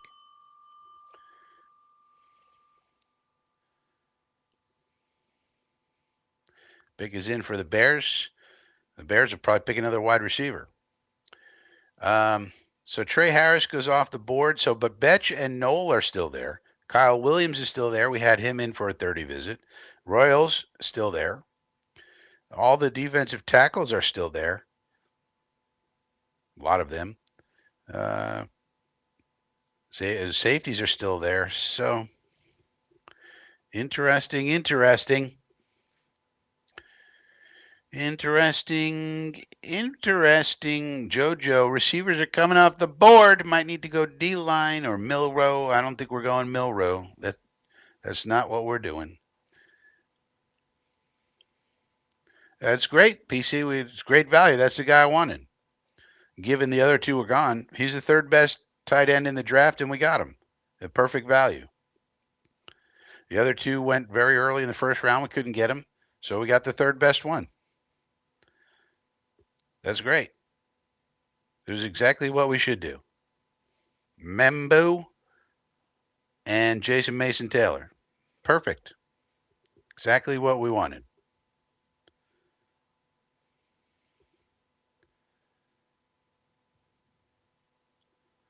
So, yeah.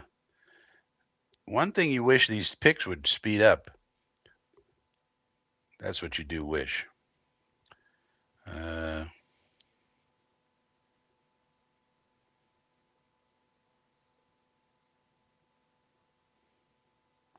Just looking at this big board here. Jared Wilson's still on the board. Somebody's going to need a center at some point. Tate Ratledge is still on the board. That's somebody that the Dolphins could take a look at, for example. I tell you what, somebody's going to get a very good value in R.J. Harvey. Somebody's going to get a very good value there.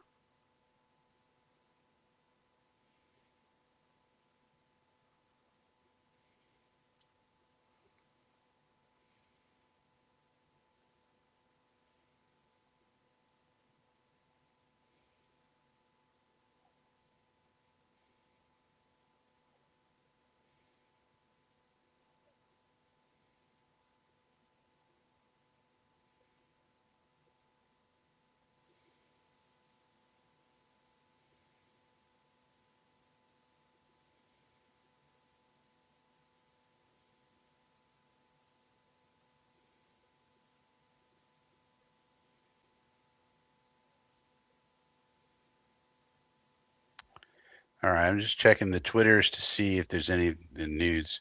There are some trades. The lines are moving up here, and they're going to take, or maybe in a pick or so.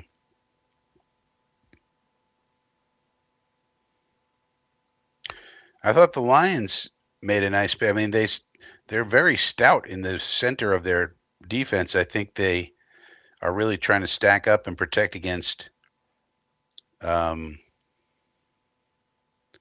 See, this is a nice pick for the Broncos, a nice trade for the Broncos, actually. But the Lions are one of those teams where if there's somebody you like, just go get them because your roster is already in such good shape.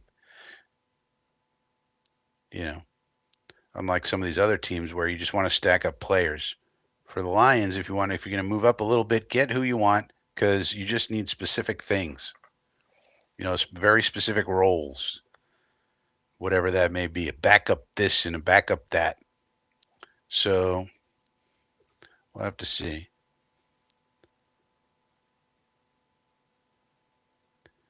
Some guy says very slow this draft. No JD making yeah. JD at times they call him Trader Joe. Make too many trades. Sometimes just let the board come to you, brother. Who's this guy? Seth Rollins, WWE superstar. I've never heard of him.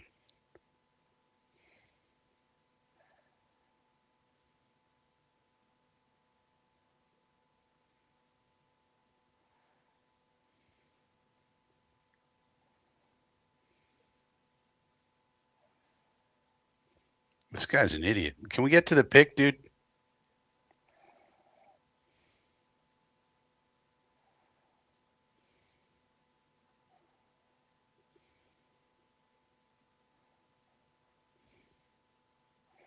What championship have the Bears won? Exactly. Lately.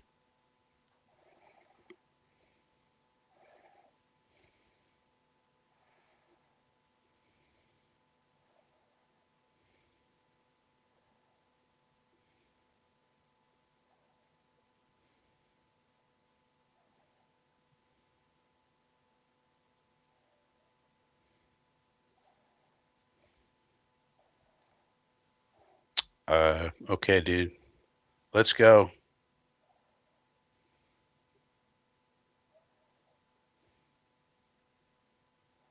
Can you please announce the pick?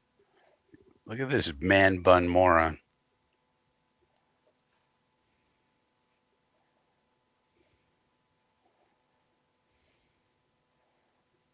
This is a tired act.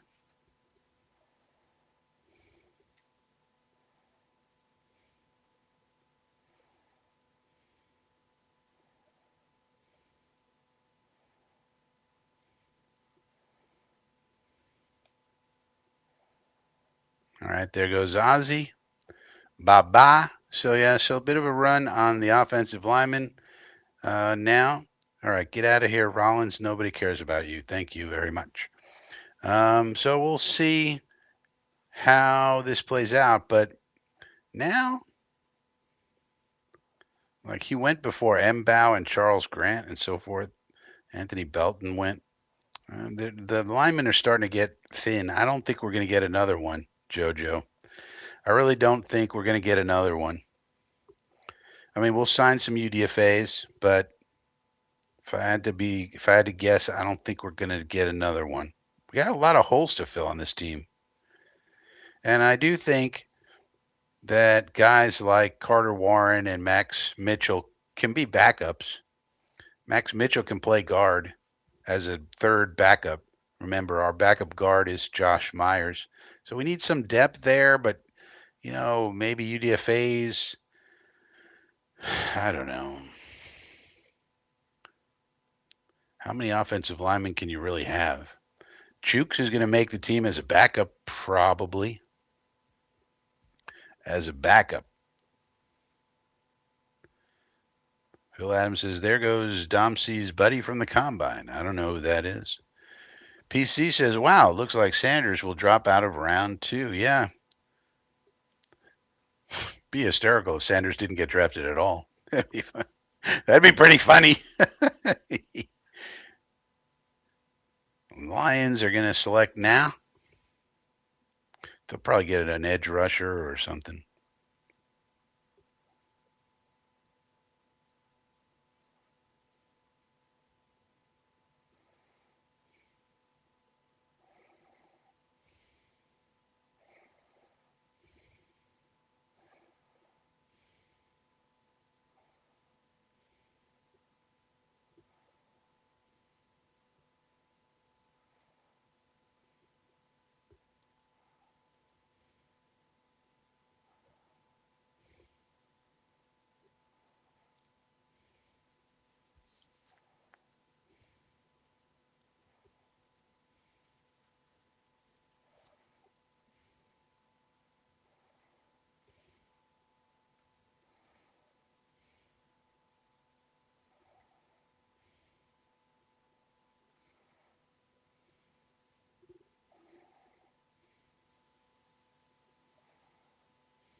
Yeah,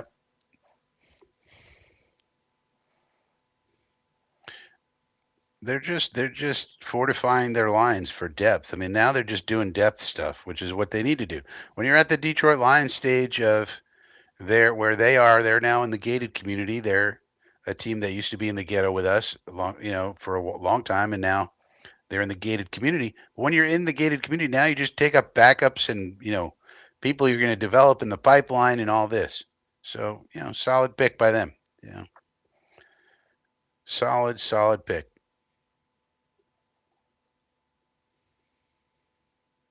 Solid pick. Ozzy Domsey interviewed. Oh, okay. John says, I think the fact that Shigura's dad is Dion is ruining his chances. Just a hunch. I mean, everybody knew his dad was Dion for all this time. I think if the teams thought he could help them, they would take him. Now the Raiders are on the clock.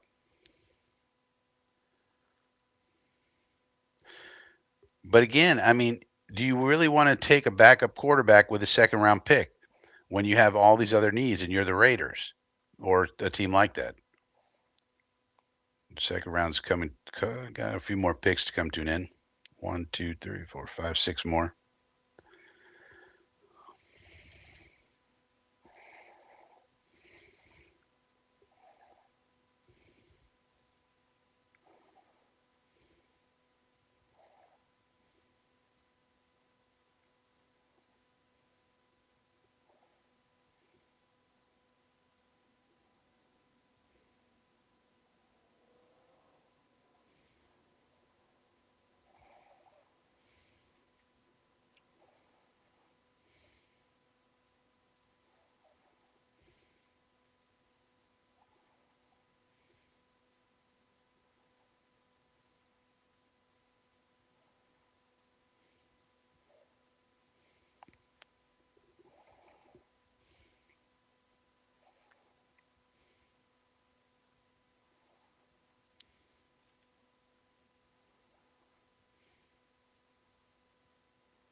Yep, that makes sense. They need wide receiver help. See, and that's the thing. It's like now he's slid to a point where these teams, if they're going to view him as a backup, at what point do you take your backup quarterback?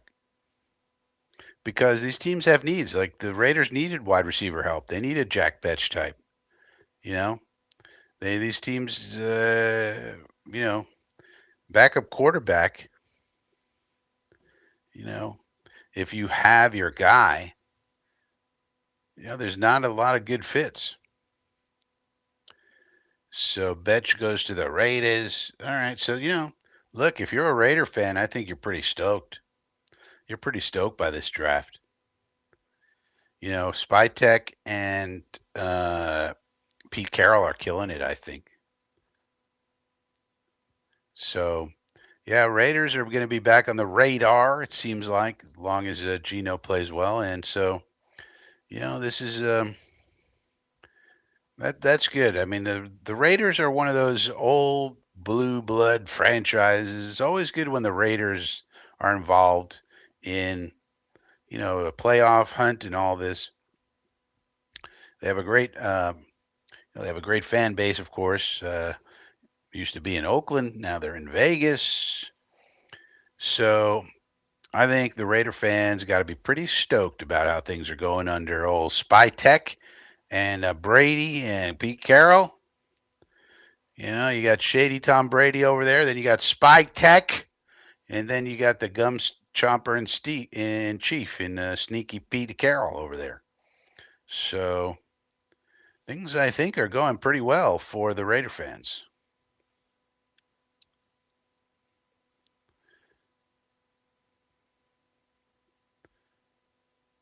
Yeah, they did say Sanders. Some teams did not like the way he interviewed. Yeah, look at this team. It's pretty good. Geno Smith, Ashton Genty, Raheem Mostert as the backup, Jack Betch, Brock Bowers. They also have Jacoby Myers still. So Michael Mayer. They got him still. The offense is looking good, and their line is pretty good too. So,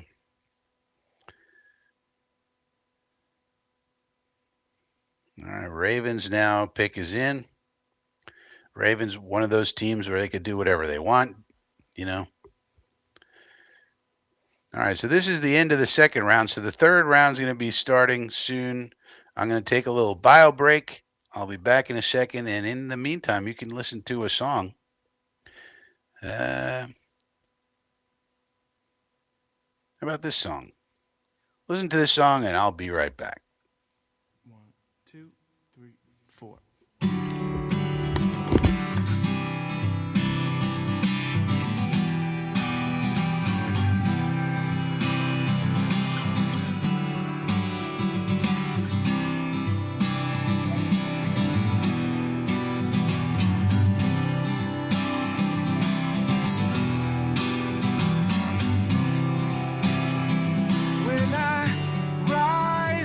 The mire, I'll be above you.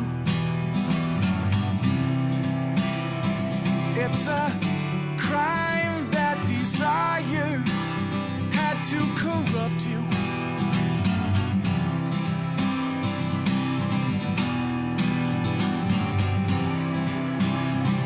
I am armed with an armload of stories. Some are weighted with shame, some tell of glory.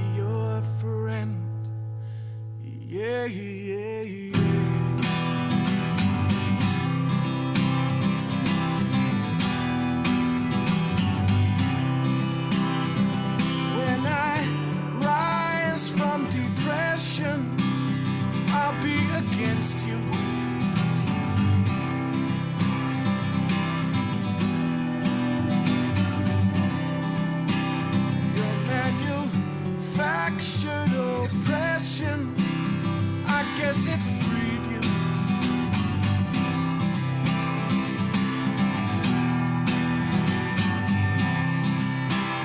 Well, when you rise from this madness and see how guilty your past is, you'll be so gone by then that only God will hold your hand.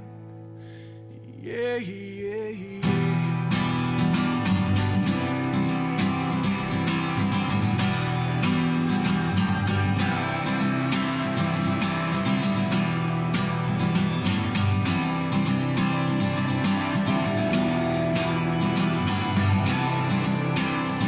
When you rise from this madness and see how guilty your past is, I'll watch you burn in the fire.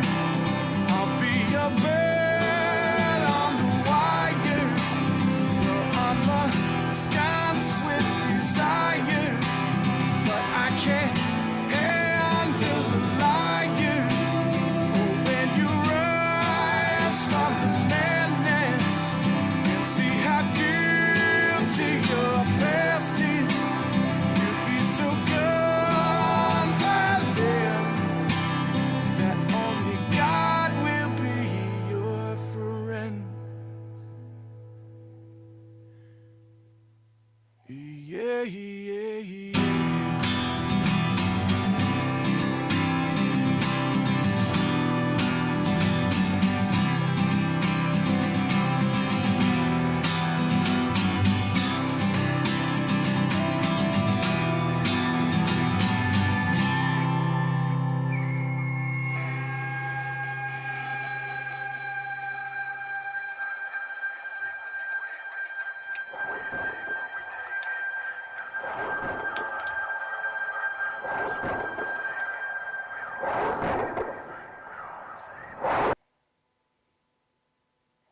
The great Das Frog, ladies and gentlemen, as we do some NFL draft coverage as we approach the third round of the draft. We're at the back of the second round.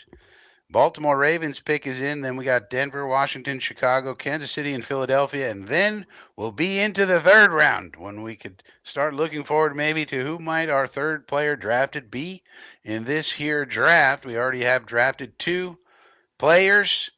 And both on the offensive side of the ball, we've drafted Membu, the offensive tackle, and then we drafted Mason Jason Taylor, the tight end out of LSU. So that's where we are now. Ravens, of course, can pick whatever they want.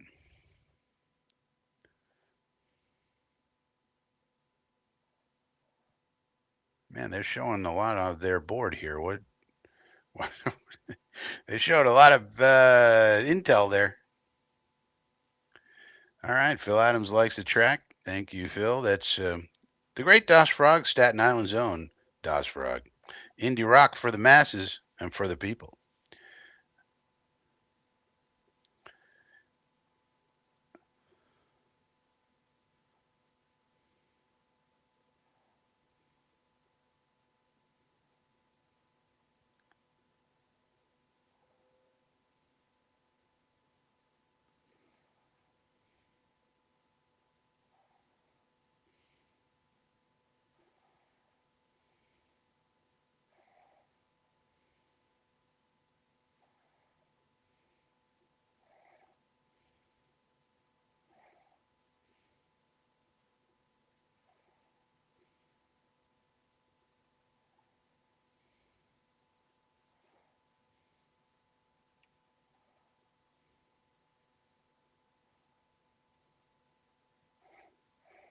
Well, there you go. So, a guy who fell because of character concerns, a very talented player, and he gets to go to the Baltimore Ravens. And, they're the type of team who can take a chance on a guy like this. Because if it doesn't work out, so what? But if it does work out, boy, they hit a home run. So, Mike Green to the Ravens, boy, oh boy. That's one of the, well, one of the many, many reasons why you got to get your quarterback situation straightened out, and then you can get your whole program straightened out, and then you can make picks like this. Now, I did go to a small school, Marshall, so his level of competition wasn't the highest, but you can see what he can do. You can see what he can do. He killed that guy. So, unleash the monster off the edge, bring him in certain situations and just let him go crazy, basically. Now they're bringing Rappaport on to explain it. And basically just telling you what I said. So the Broncos are now picking. Broncos really do have a fierce defense. I think the Broncos might have the best defense in the league next year, certainly top five. This Broncos defense is going to be fantastic. So you'd think maybe they do something on the offensive side of the ball here. They're already so stout on the D. Probably maybe running back here makes sense if they haven't picked one already. Yeah, just pick the next running back. They kind of need one.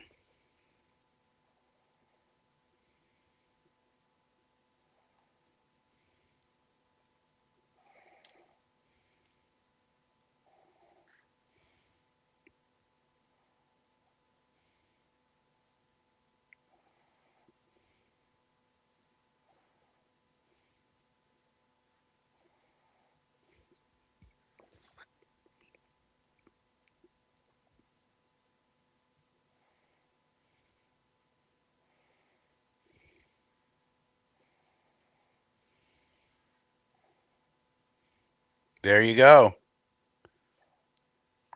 Excellent choice. UCF, RJ Harvey, let's go. They call him Mr. Orlando. That's his nickname. This dude, that's a great pick by Sean Payton. This dude's going to give you value, value, value. Look at those legs. People bounce right off him. Let's go. He went a lot higher than some people were predicting. If you look at it on the board, he was all the way down there. There's all these people ahead of him. That's amazing. You might say that the Broncos reached, but the kid is going to give you good value, I'm telling you. They kind of need a wide receiver to go with the two they have to fill out the room a little bit. But I think they're going to really like RJ Harvey there in Denver. I'm surprised he went so high, but high character kid. Everybody loves him. Super smart. Um, all that. Hard worker. All that good stuff. And he's a much better runner than you think. He's a little small. That's the only knock on him. But he's going to do well, I think. First UCF player taken in the draft this year. So UCF lands a second round pick. That's kind of a big thing for us.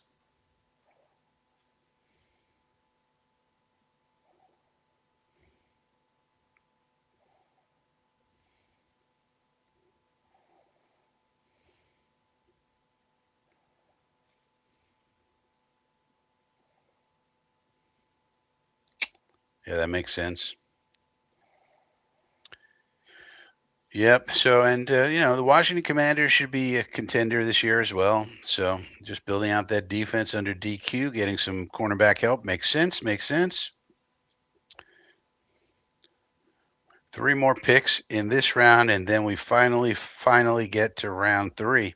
Interestingly, Cleveland's got a top 3 pick in the next round also.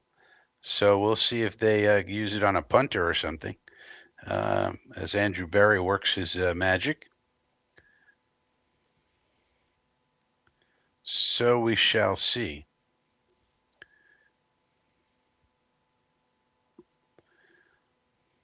But we're getting closer and closer to the next jet pick. We got 1, 2, 3, 4, 5, 6, 7, 8, 9, 10, 11 more picks. And Buffalo's picking right before us. Those bums.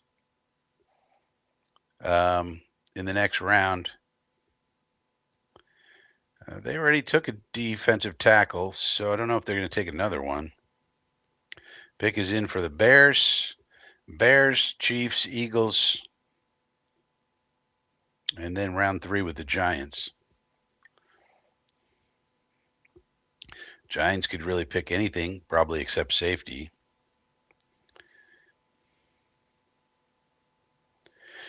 Yeah, I mean, look at all these guys that they had ahead of. I mean, Caleb Johnson. Has Caleb Johnson been picked? I'm going to refresh this. Caleb Johnson has a second round grade. He hasn't been chosen yet. RJ Harvey had a fourth round grade, and they just took him. Live big board. So Caleb Johnson's still on the board. Dylan Sampson, Cam Scatterbu, Jaden Blue, DJ Giddens, Trevor Etienne, Jordan James, all were ranked ahead of RJ Harvey, who just went in the second round. RJ Harvey had a fourth round grade. So if you're pessimistic about the Broncos, you would say, wait a minute, we took a fourth round grade running back in the second round? Why did we do that? When there were one, two, three, four, five, six, 7 people ahead of him. Now, I love RJ Harvey, and I think he's going to do well. But if you were looking at it pessimistically, you'd say, well, I mean, you could have got him in the fourth round, and we could have got something else we needed in this round. Why did we have to reach for RJ Harvey in the second round? So, nonetheless, I think he's going to do well. But could they have used an extra wide receiver? Could they have used something else? Maybe an additional tight end, perhaps. Maybe more offensive line help. But that's the one they wanted, and I think RJ will do very well. But if you're pessimistic, you would say that's a little bit of a head scratcher. That's a little bit of a head scratcher.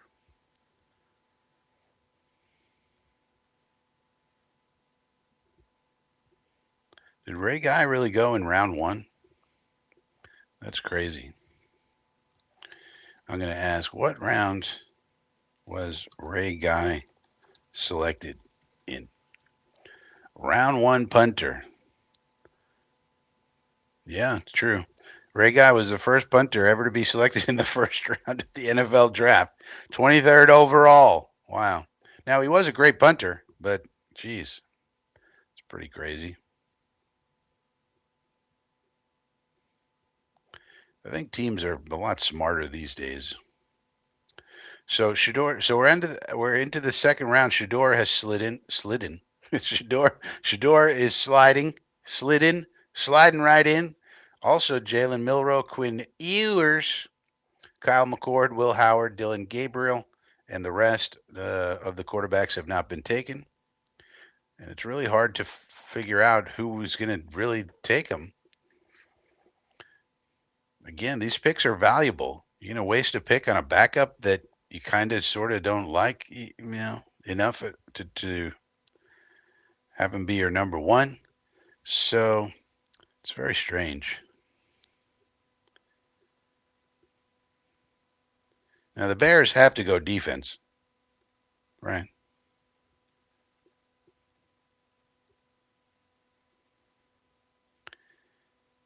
I mean, they went. Now they're very happy, very happy. Now the Bears are pretty stocked up on talent this year, so they're another team. They got to be competing. The Bears are not competing, for playoffs. That's a disappointment. They're pretty well stocked for talent.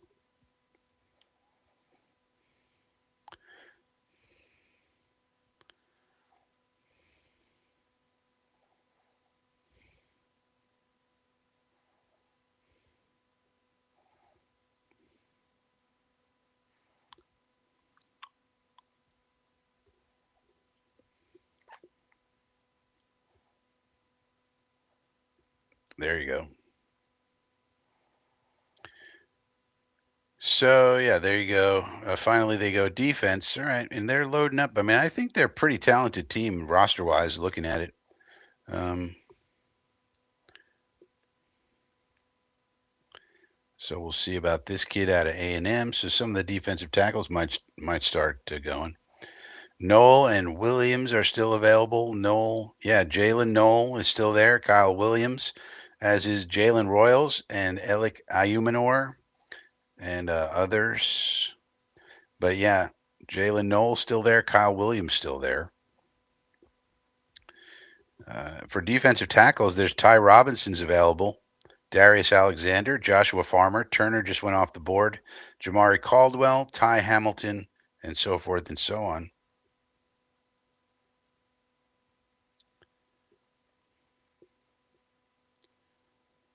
So this is a good draft for the Bears. So I think the Bears did well. I think the Seahawks did well.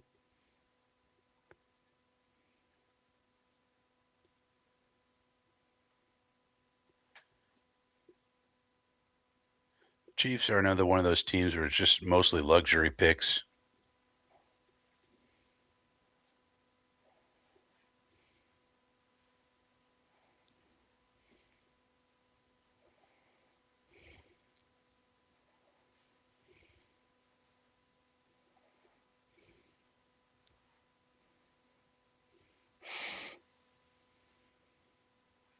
Ah, so the DTs are going now a little bit, a little bit. This is a guy we had in for a 30 visit, Omar Norman Lott. Yeah, you might say it's a little bit of a reach, but again, when you're the Chiefs, you go get who you want, and you don't worry about reaching and anything else because you just need specific things.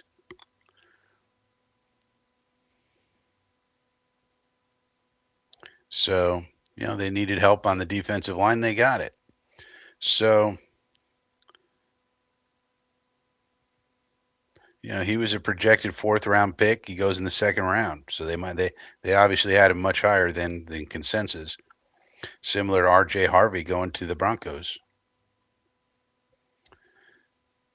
So they get their defensive tackle.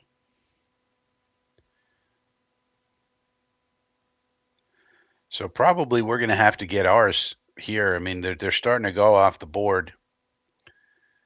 The Eagles are another team that's mostly just luxury picks. Who the hell knows what the Eagles are going to do? They could take a tight end, for example.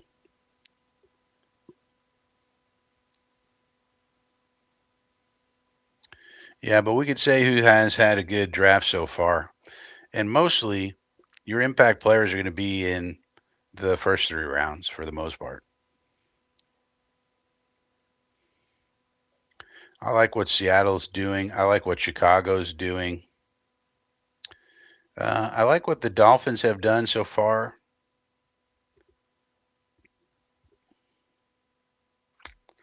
Uh, Although the Dolphins really have a depth problem, I think. Raiders now have 3 picks in the third round with all those trade backs. So that's another important point about the Raiders. So when it's all graded out, the Raiders are going to grade out very well. It seems like they made smart picks and then they made trade backs, and they're going to, they're going to pick good players with these in the third round. So maybe that's where they take Shador.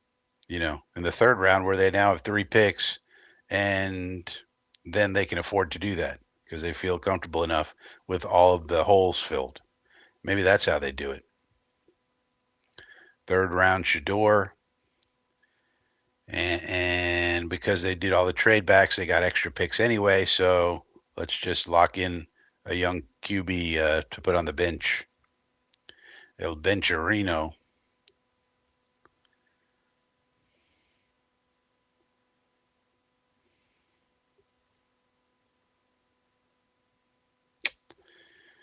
So that makes some kind of sense. But Ty Robinson, defensive tackle, Ty Robinson, Darius Alexander, Joshua Farmer still on the board, Jamari Caldwell as well, Ty Hamilton, and so forth and so on. There are some good wide receivers on the board. Jalen Noel, Kyle Williams, Jalen Royals. Um, Edge players, Landon Jackson still available, Jack Sawyer still available. Safeties, Xavier Watson, Kevin Winston, and Andrew Makuba all available. So lots of talent available. As the Jets will soon be on the clock here shortly within the next 10, 11, 12 picks or so for their third rounder.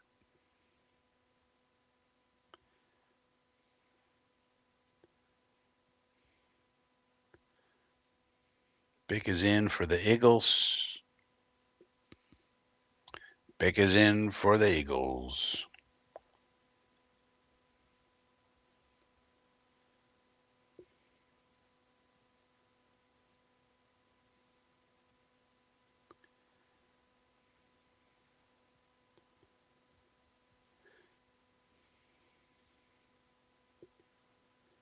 So they picked up Jihad Campbell in the earlier. But they'll probably take a tight end here. Why don't they take Harold Fannin Jr.? Be a good pick for them.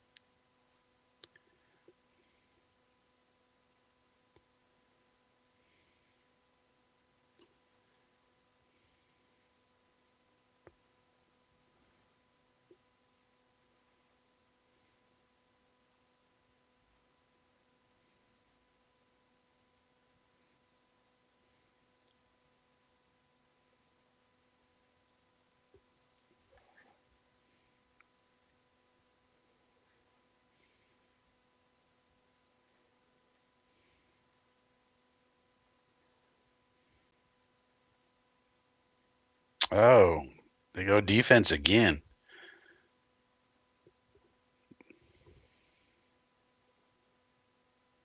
Man.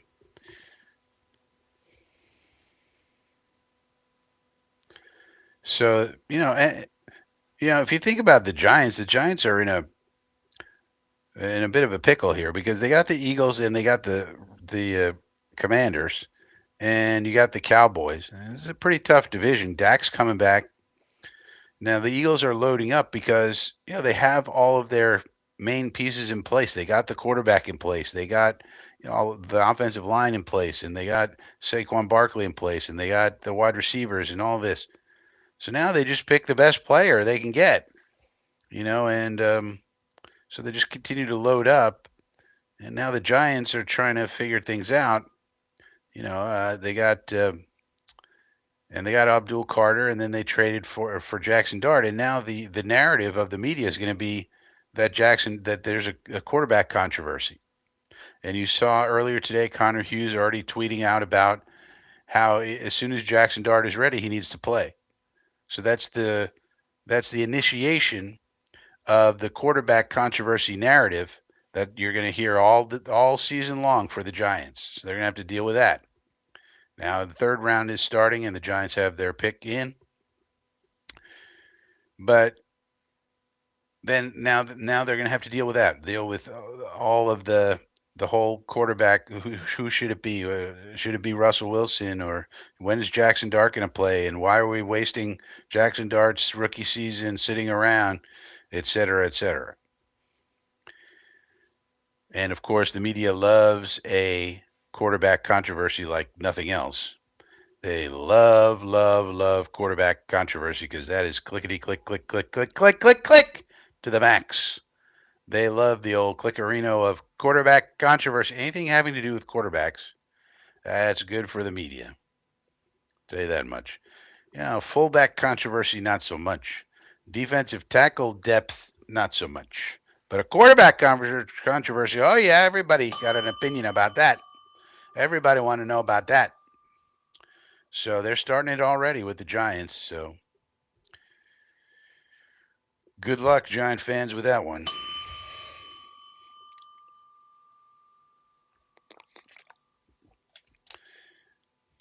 Let's get this third round started.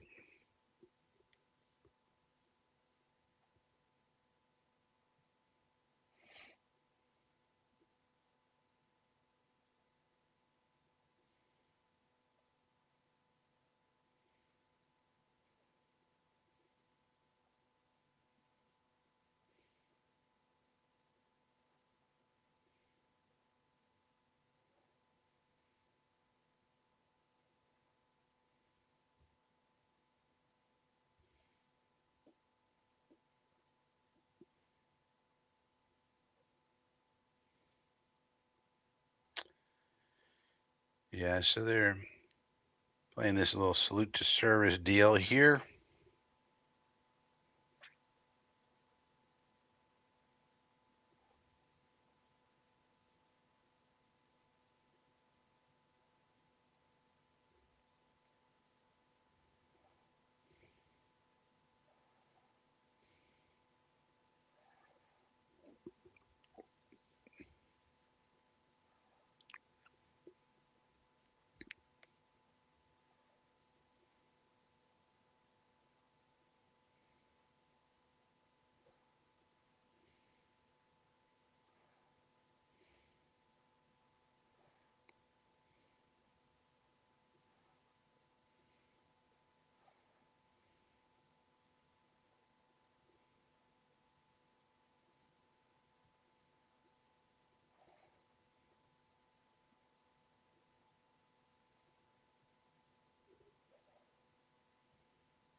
Yeah, they take another defensive. I mean, jeez, that's a smart move. But man, now all of these defensive tackles are going to start coming off the board. So if we want one, Farmer, Caldwell, Hamilton, we're going to have to get them here. I think. I think that's the pick, unless they all start coming off here in the next few picks, because there's a little bit of a run on these guys now. So hopefully one of these other teams take some running backs, take some quarterbacks, take some cornerbacks. But I like the Giants draft so far. Abdul Carter, Jackson Dart, Darius Alexander. That's solid.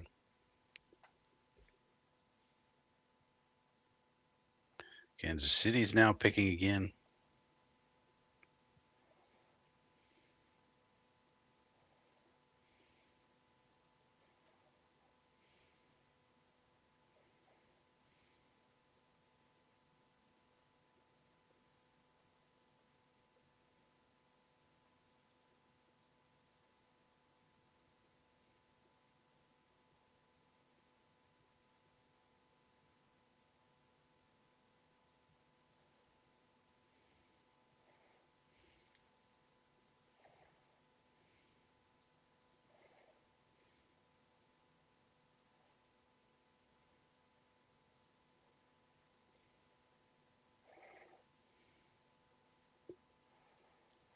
All right, so there's an edge that goes off. So obviously Kansas City loading up on the defense. So their defensive coordinator got to be pretty happy.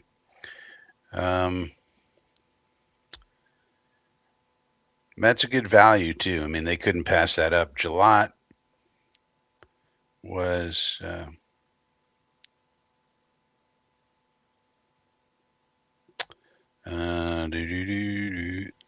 actually, it was third, fourth round pick, so they liked him. There were other people rated higher, like Landon Jackson, second round pick, Jack Sawyer, second, third round pick, but they liked Gelati. Gelato, pick is in for the Browns. Let's see. I mean, they could take. Why don't they take Shador right here? This is the pick, Shador. Right? Why isn't Shador the pick right here?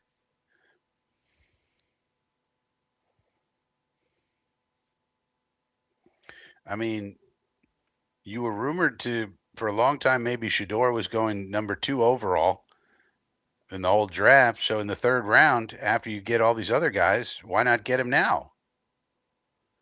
I think that still makes sense to me. Cleveland, and then that way you've got your running back, you got some defensive players, and you still pick Shador, which I think would make the fans at least somewhat happy about it and makes sense for your roster. They currently have Joe Flacco and Kenny Pickett, and Watson's out for the year apparently. So stick Shador in there. That's a good fit, seems to me.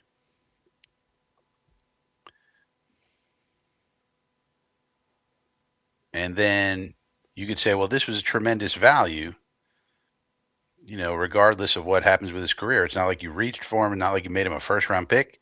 If it doesn't work out, it doesn't work out. But, hey, it's a dart throw in the third round on a quarterback, which the Browns have needed for a long, long, long, long, long time, obviously. And they had one, Baker Mayfield, and then they got rid of him, which is another thing about Andrew Berry. I mean, Andrew Berry completely botched the whole Baker Mayfield thing, and then he completely botched the entire Deshaun Watson thing, and somehow he still has his job. And I think, and then he botched this draft by not. There was 3 true blue prospects in this draft. He could have had any one of them, and he chose to choose none of them. That was his choice. Now he got some good players. Don't get me wrong, but he picked a defensive tackle, then he picked a linebacker, then he picked a running back. I think the third one was running back. So, like, what is going on with this guy? So, but you know, If you get the quarterback now, I mean, because if you pick him now and then he becomes good, then it looks like an amazing pick. So I think that could be the pick here, maybe. Maybe. Would also be good for the Jets because it's not a player we're interested in at the moment.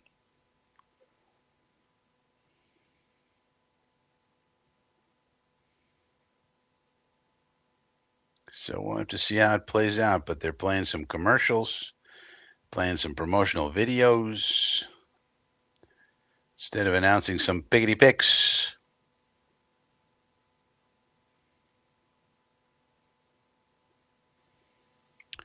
15 points per game on the offense last year. Scoring 15 points per game is not going to get it done. 15 points per game. You need about double that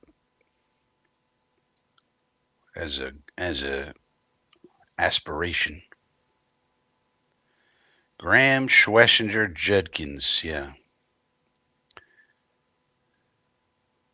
And Andrew Berry's just laughing it up. Laughing it up. He's got no concern about his job whatsoever. Very strange. Well, he wouldn't be concerned about his job today. It would be after the season.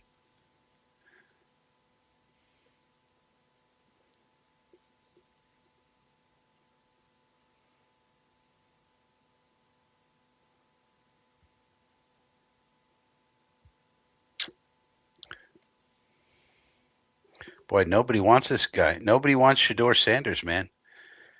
There goes Harold Fenton Jr., another good player, but not a premium position. Well, I guess they just love Joe Flacco. They think Joe Flacco is going to do it. I mean, really, 41-year-old Joe Flacco is the plan. Um, okay. Again, this is a nice player. I like him. You know, he'll help out. You already had David Njoku, so now here's your tight end too, I guess. Uh, they keep showing Kenny Pickett. Kenny Pickett's not the quarterback. Why are they showing Kenny Pickett? He's not their quarterback. Is he? They're going to go with Kenny Pickett over Joe Flacco? I don't think so. That's not what the Cleveland people are saying. I mean, if they do, that's even worse. Okay. Raiders, Patriots, Lions, Saints, Bills, and Jets. So here's the Raiders.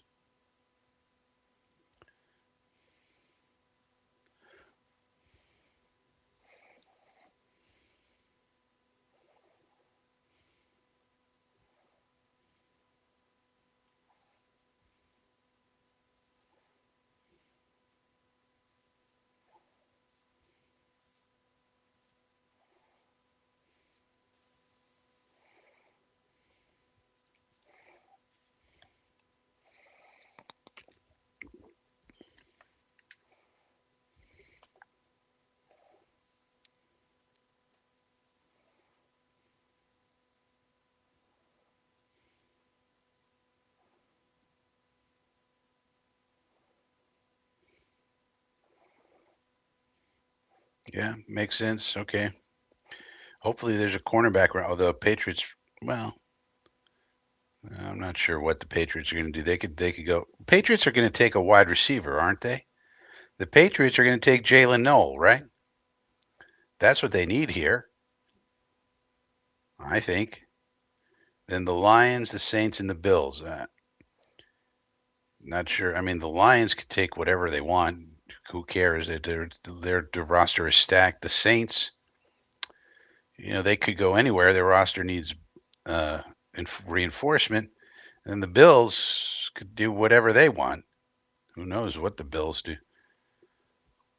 The Bills could take another cornerback. They could take a linebacker. Like the Bills could take a linebacker, just have a backup special teams guy, just in case. At this point, some of these teams are so stacked, you're just taking backups at this point. But nonetheless, we should have a good choice between defensive tackle, wide receiver, and safety. one way or another, whichever way these teams go here.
Stringer Bell, make the pick, Stringer.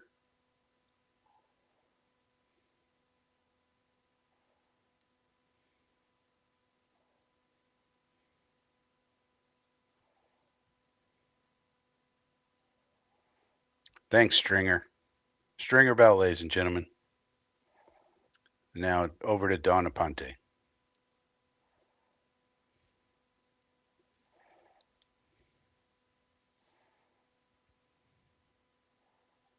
Yeah, wide receiver. There you go.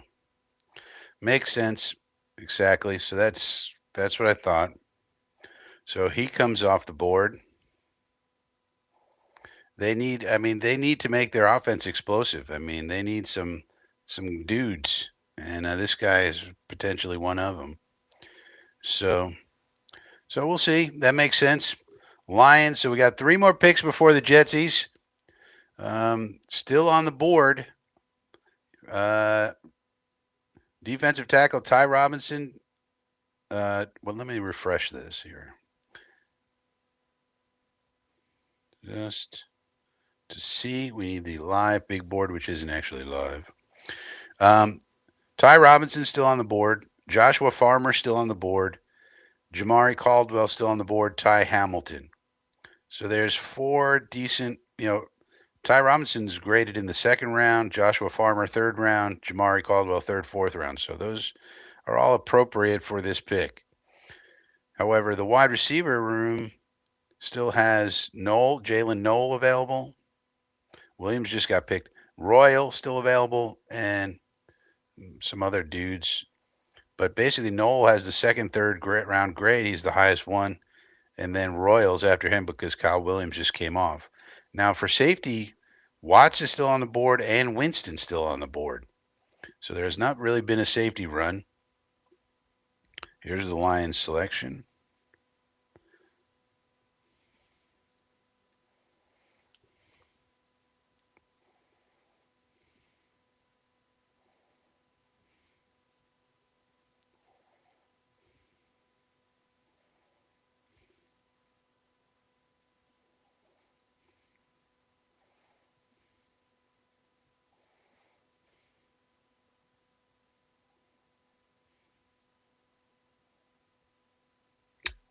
Yep.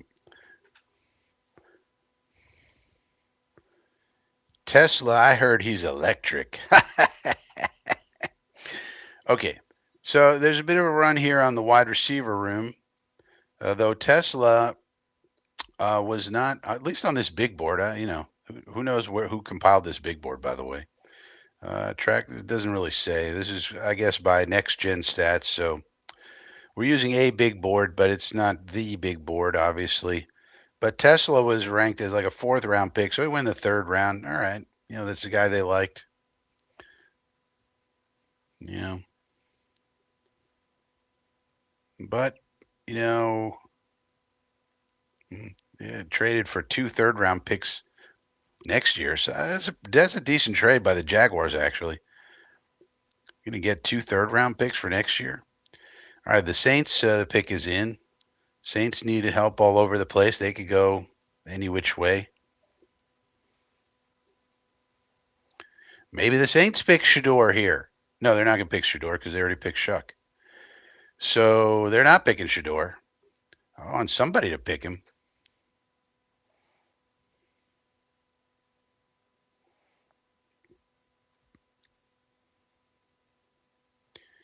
But the good news is we got plenty of defensive tackles on the board that we can take that would be appropriate. We all wide receiver as well or safety. So basically, all of our needs we could, whichever one we have the highest, we'll just take. So that's good. That's the good news. If it were up to me, I'd probably just take the highest graded tackle we have, whether that's Ty Robinson or Farmer, Caldwell, whatever it may be, because I don't really want to wait for some of these other dudes. Just get me a good one that can be a starter, a functional starter in the NFL. That's what I'm looking for. We just need someone to really be, okay, average to above average to be next to Quinnen. We don't need a superstar there. We just need someone to be above average to above average. And then you slide LT and Derek Noddy into the, backup spots, and that's more appropriate for them. You know, and let LT and the rookie battle it out for starter duty, and Noddy too. But I mean, he's not very good anymore. So that would be me. But if we want to pick up a wide receiver, we could certainly do that. If we want to go safety, which I wouldn't do at this point, we could probably get a decent safety next round, probably. So I would say at this point, I'm leaning in favor of defensive tackle. I would say.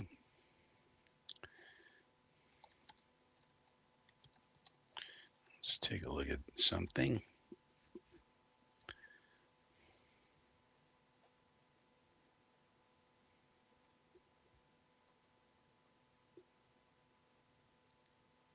That's not coming up. Okay. 33rd team.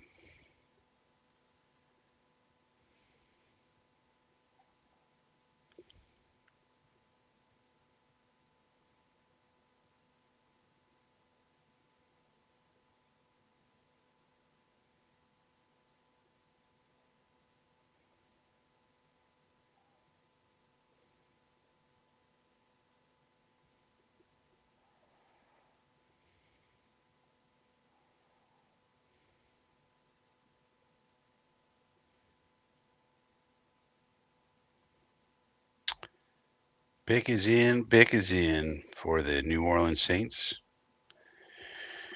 Then we got Buffalo, and then we're up. And again, Buffalo can do whatever they want, whatever they would like to do. But they're probably not picking a wide receiver, I wouldn't think. They're pretty loaded there, I think.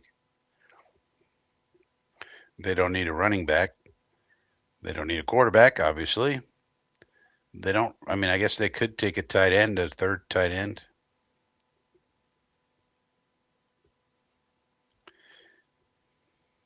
So far, the Saints have gone Kelvin Banks and then Tyler Shuck.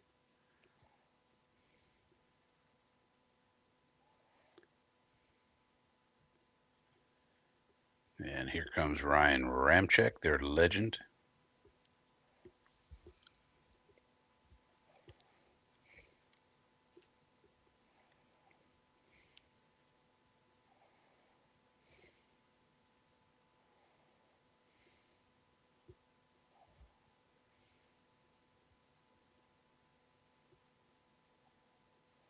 Okay.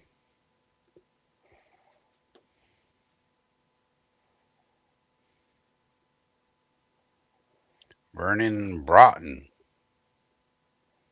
Uh, Fourth round pick grade on this thing.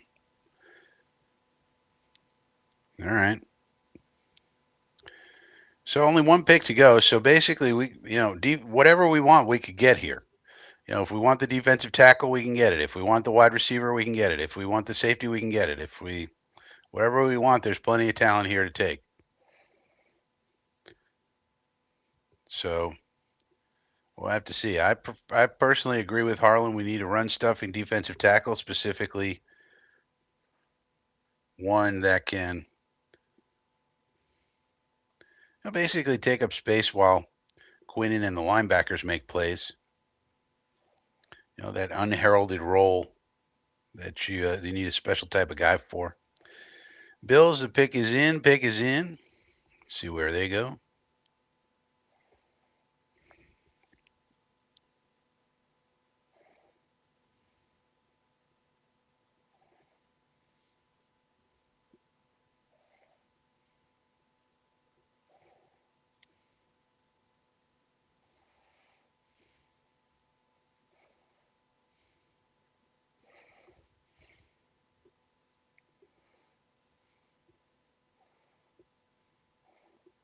Yeah.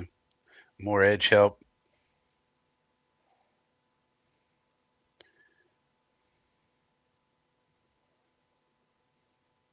Man, I think the Bills are pretty loaded, man. Now they just got rookies that can come in and play, a little bit and get their feet wet and, develop them for later.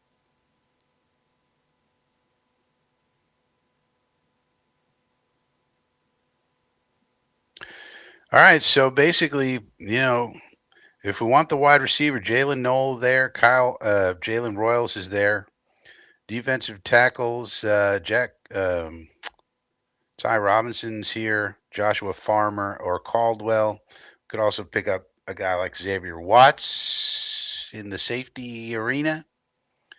I think those would be the candidates at this point in time. Jets, the pick is in, so no trade. And came in pretty quick, so apparently someone that that we wanted. All right, here's the pick. Let's see what it'll be. Here's old John Abraham. Let's go Jetsies. Let's go Jetsies.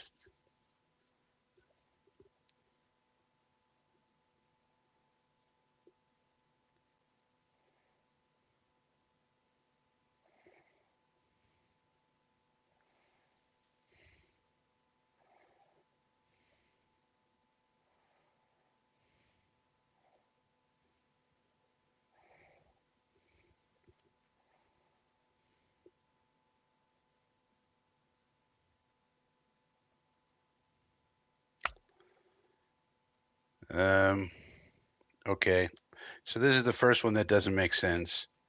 Now this is a good player. I don't know what's going on here. Where is this guy going to play? Special teams. Um, we just I don't get this. Where is he going to play safety or something? Crap. Because we have Sauce. He's not going anywhere. We just signed a 3-year, $36 million deal with Brandon Stevens, and we have Michael Carter in the slot, which has 2 more years on his deal. So now, where's this kid going to play? Dime? Backup? I mean, we have a lot of needs. What are we doing? Um, I don't know. Someone's going to have to explain this one to me. I don't get it at all. Now, he's a good player, but in a third round pick, you need an impact player who's going to play on your team. Again, this is a guy with a second round grade on my thing here. So he's a good player. It's just not a need for us at all. And what are we going to do? Make a trade? So now the opportunity cost of grabbing this dude means we can't have a defensive tackle. We can't have a wide receiver. We got a guy who's going to sit on the bench and do nothing. We have JBC, yeah, but JBC is nothing right now, Jojo. I mean, we have JBC, we have we have Sticky Stiggers. He, you know, so this is the first WTF of the night.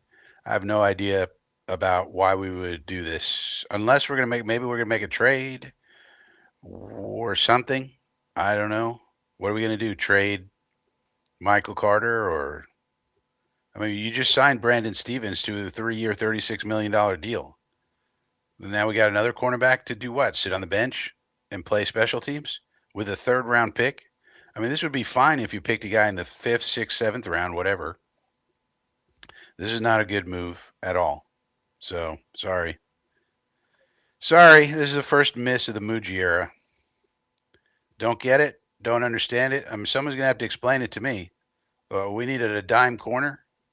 Well, unless we make a trade or something. Maybe we got a trade in the works. I don't know. But this doesn't make any sense to me. So this is the first one, swing and a miss by Muji AG. Makes no sense. Again, with the caveat of unless we have a trade coming or there's some other explanation or something's going on, this was basically a wasted pick. We'll just have a guy sitting on a bench doing nothing when we have gigantic holes at um, defensive tackle and wide receiver and safety even. Yeah, maybe we're trading Sauce Gardner. I don't know. Maybe we're going to make a huge giant trade of Sauce Gardner and replace him with this guy. Makes no sense. So that's too bad. I was thinking that we finally had a good brain trust in place, and I don't think so. You can't make a pick like this and expect. I mean, what's the explanation? We wanted best player available. Okay, but you literally have no place for him to be. Terrible, terrible pick. Now, again, with the caveat of if we do a trade or something, then fine. But so far, that's an extremely stupid pick. So I'm looking to see if the Jets are going to come on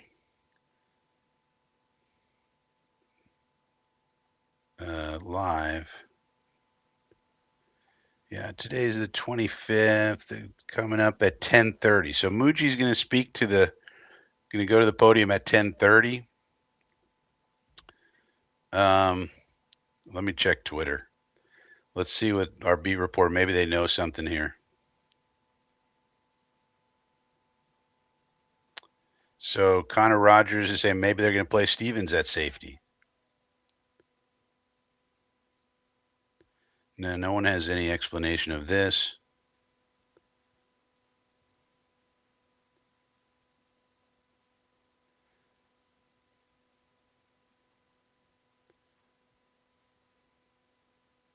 So maybe Brandon Stevens is our safety. Then again, Brandon Stevens, you don't pay $12 million a year to a person who has never played a position and then convert them to that position. So, not seeing anything I like about this whatsoever.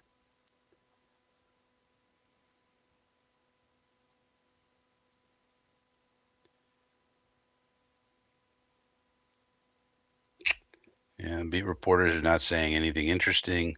The national reporters are not saying anything interesting.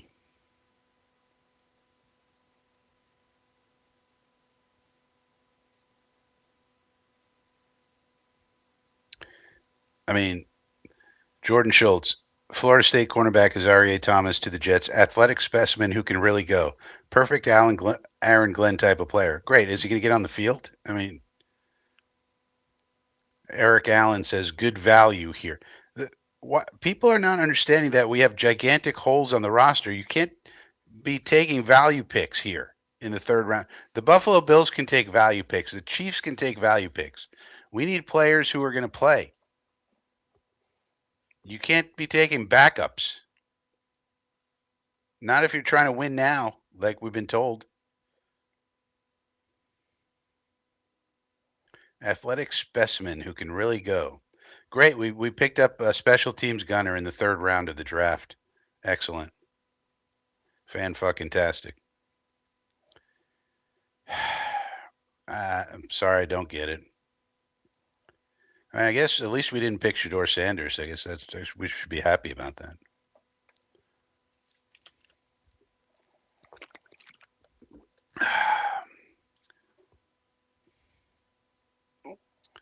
Stevens is guaranteed $12 million a year the first 2 years. We're locked into him for at least 2 years. So in 3 years, will this guy will get on the field? Wow, what a pick! Stupid. Again, all the pessimism comes with a caveat of unless we have a trade brewing or we're going to move Stevens to safety, which also makes no sense, or this guy's going to play safety, which doesn't seem to make sense. So none of it seems to make sense. I just for once wish we had a brain trust who knew what they were doing. That's what I wish. This kid is a stud, man. Great. So he's going to be a stud on the bench. Where's he going to play? Left tackle? Is he going to play defensive tackle? Flow through Prayanama? Where's he playing? Dime? Does he come in the dime package and be a stud in the dime? Oh, great.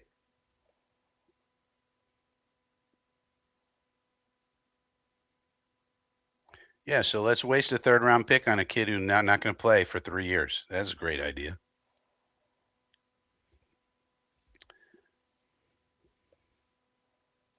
Yeah, I understand.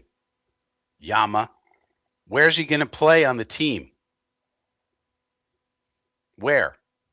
Dime? We got nobody to stop the run. Teams are just going to run on us all day, by the way, like they did last year. And we still haven't addressed that problem. So great, we got a guy who can really cover when teams are just going to run down our throat all day long. That's wonderful. He's not going to beat out Stevens. We're paying Stevens $12 million a year. He's not beating out Stevens for $12 million a year. Otherwise, you had a $12 million player on the bench. Either way, it's stupid roster management. Completely dumb.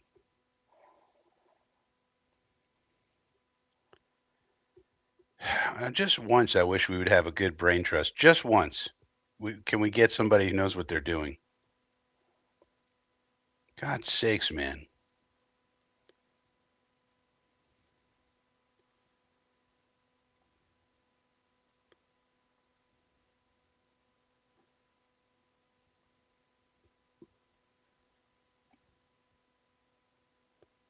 I'm not talking about so I'm not talking about the player. I already know he's good, dude. I don't need you to tell me about the player. I know he's a good player. I'm telling you that we have no space for him. And if he beats out Stevens, then we should not have signed Stevens to $12 million a year contract if we could just get a guy like this to beat him out. Then we just trade Stevens, right? Yeah. Let's just trade Stevens and let's magically come up with trades for Stevens. So some kid comes in as a rookie, beats out Stevens. Stevens can't even beat the rookie, and some team's going to want Stevens then for $12 million. They got to take on the salary of $12 million, and they're going to do that knowing that a rookie came in and beat him out. No, it's dumb. It's fucking dumb. That's what it is. Yeah, Harlan's got it. Jets needed a defensive tackle. Yeah, good.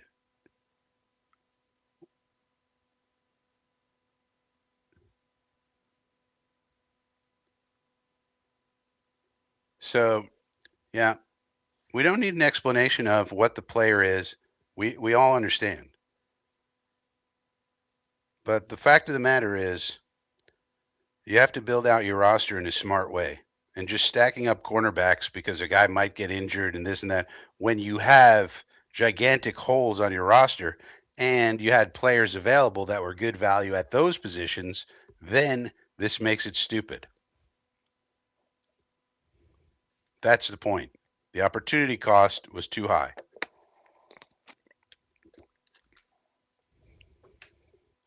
Jojo says Glenn wants a corner. Okay, then why did you sign Brandon Stevens for?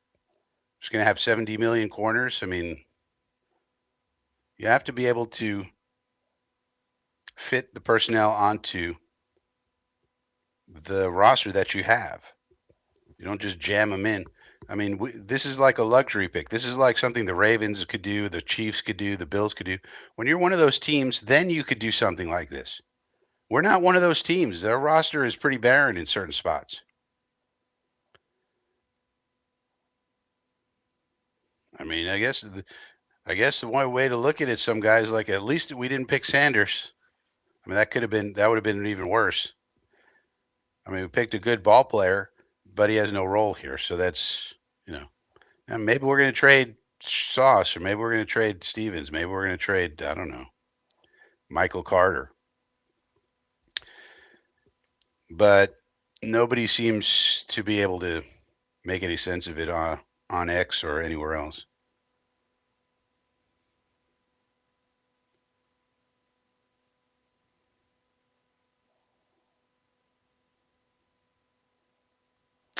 All anybody's talking about on X is that he's a really good player, which we already knew. Connor Rogers talking about that. Um, Samini.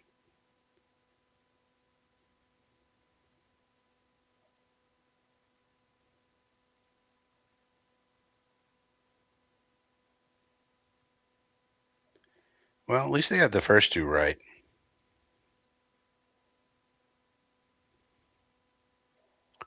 Giants are doing really, I think, really well.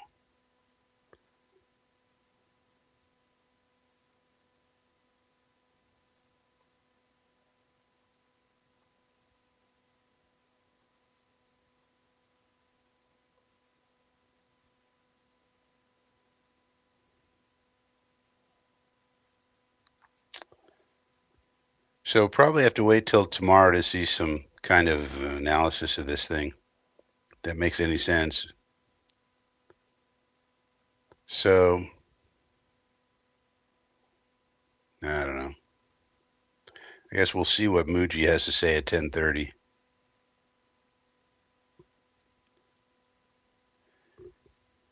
All right, so we've been on for 3 hours straight. We got two picks that were good and one pick that makes no sense. Although the player is good, but it makes no sense for our roster. So we got an extra cornerback, everybody who wants to make a trade with us. But I guess we'll call it a night. Yeah, I'm worried about the brain trust, JoJo. I mean, when you make an error like this, again, with the caveat that maybe there's a trade in the works or something that we don't know about. But other than that, if this is what it is, then you just have a brain trust who's making bad picks for us. And it's a good player. I'm sure he's a very good player. I know he is. But it doesn't work for us. Cornerback should not have been on the board for us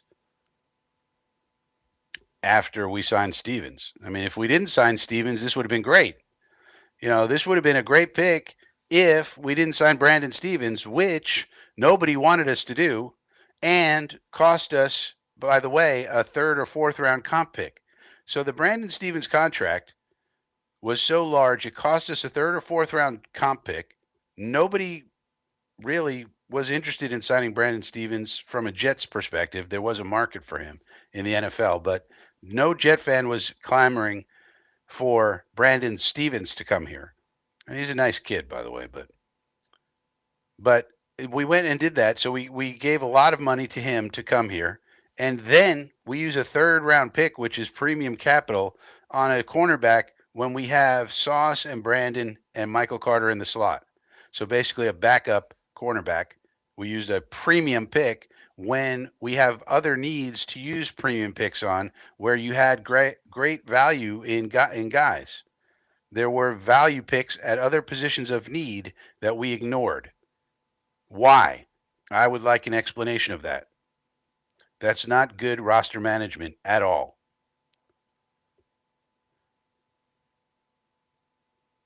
And you can't tell me, hey, we're going to try to win now and we're going to pick value, we're going to pick backups on our roster when we got holes, huge holes on our roster all over the place, defensive tackle, safety, wide receiver, and we're taking a cornerback, which is not a position of need at all. It makes no sense. It makes no sense. Yeah, but we could have had good players at positions of need. That's the point. You had comparable players at positions of need, and this makes me worried about the decision making process for our team. So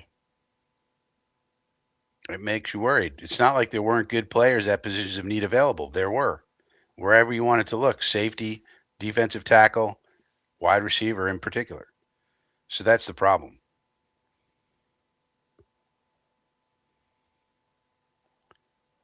It's like they're hedging for Stevens being a bust signing.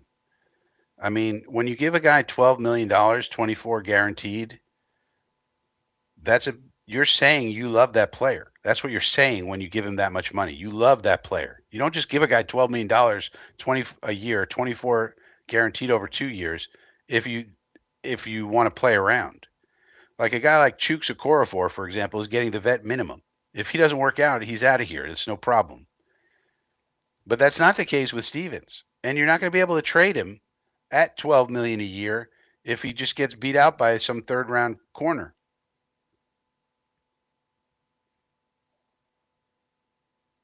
So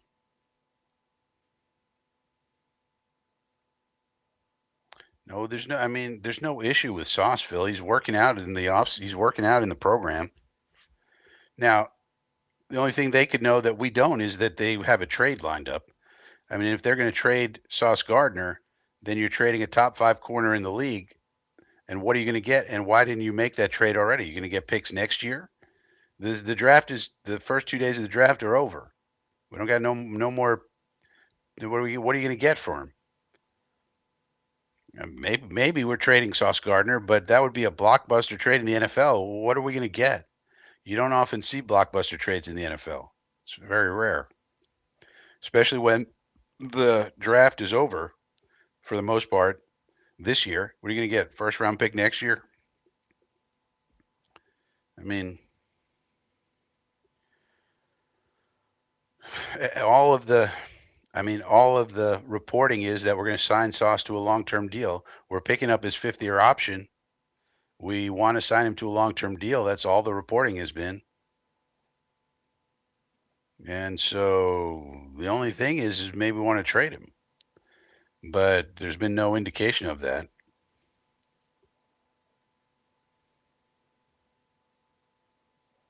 Trying to guess what's in their minds. I mean, there's only so many things that could be in their minds. Is that we have a trade in mind. One of these people is going to play safety like Brandon Stevens. But if you think about Brandon Stevens, we're going to give a guy $12 million a year to then switch positions to a position he's never played. It's ridiculous.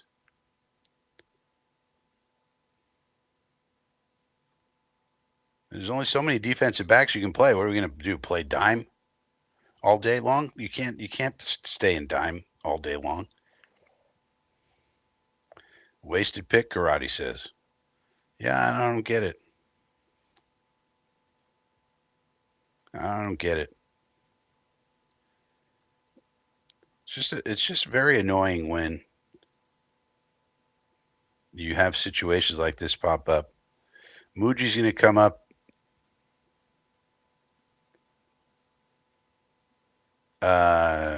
It looks like in 15 minutes. I guess I'll carry the press conference here. Let's see what Muji has to say. Well, there seems to be things we don't know as yet. Yeah, well, maybe, Arlen. Maybe it's just a dumb pick. We've seen that a million times in the history of the Jets. All right, I'm going to take a little bio break, and then we'll come back and listen to Darren Muji. In the meantime, you can listen to a little Das Frog.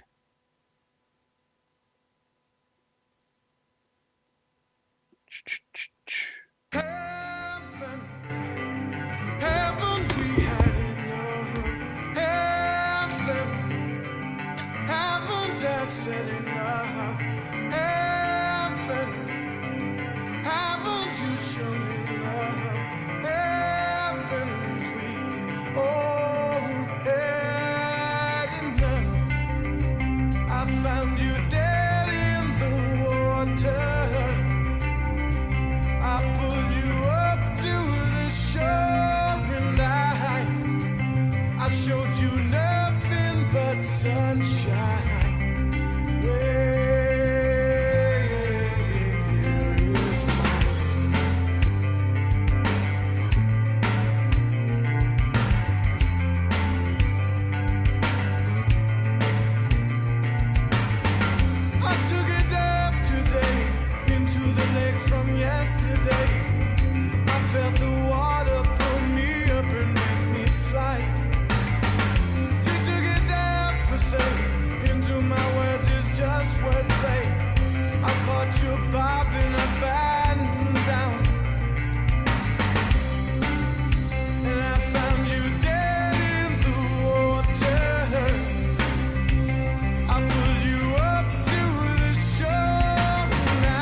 All right, that was Das Frog with Dead Man's Float off of their debut album, Body and Mind.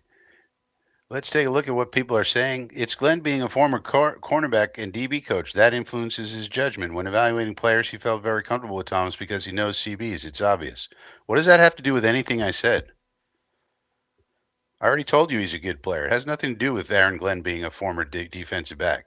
It's how does he fit on the roster, some guy. So we're just gonna pick 34 cornerbacks now because Aaron Glenn used to be a cornerback. So we're just gonna have all cornerbacks. They're gonna play defensive line too. That doesn't make any sense. So now we're just getting all cornerbacks. So just cornerback, cornerback, cornerback, cornerback, because Aaron Glenn was a cornerback.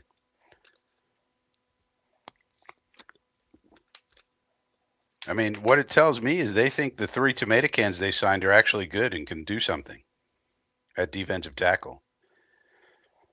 Byron Coward is going to really do some great damage in the run game for their defense. It makes no sense. The player is good. We understand that. It has nothing to do with him evaluating the player. Everybody knew this player is good. It's not about the player, some guy. It's not about the player. The player is good. I get it. Good value, DM says.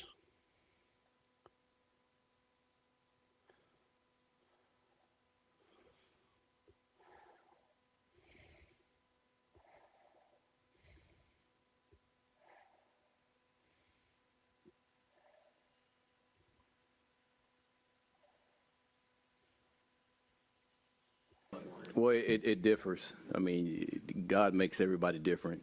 And listen, if you have a brother or a father or whatever that played, the thing is, it's tough not to understand or be around it for the most part. So, and trust me, my brother followed me around everywhere I went. You know, for him going to the same college and end up being to the same pro team, it was outstanding. But to be able to impart that knowledge and be able to get those guys a little bit ahead of everybody else, to me, is one thing that stands out when you have that father or brother ever played.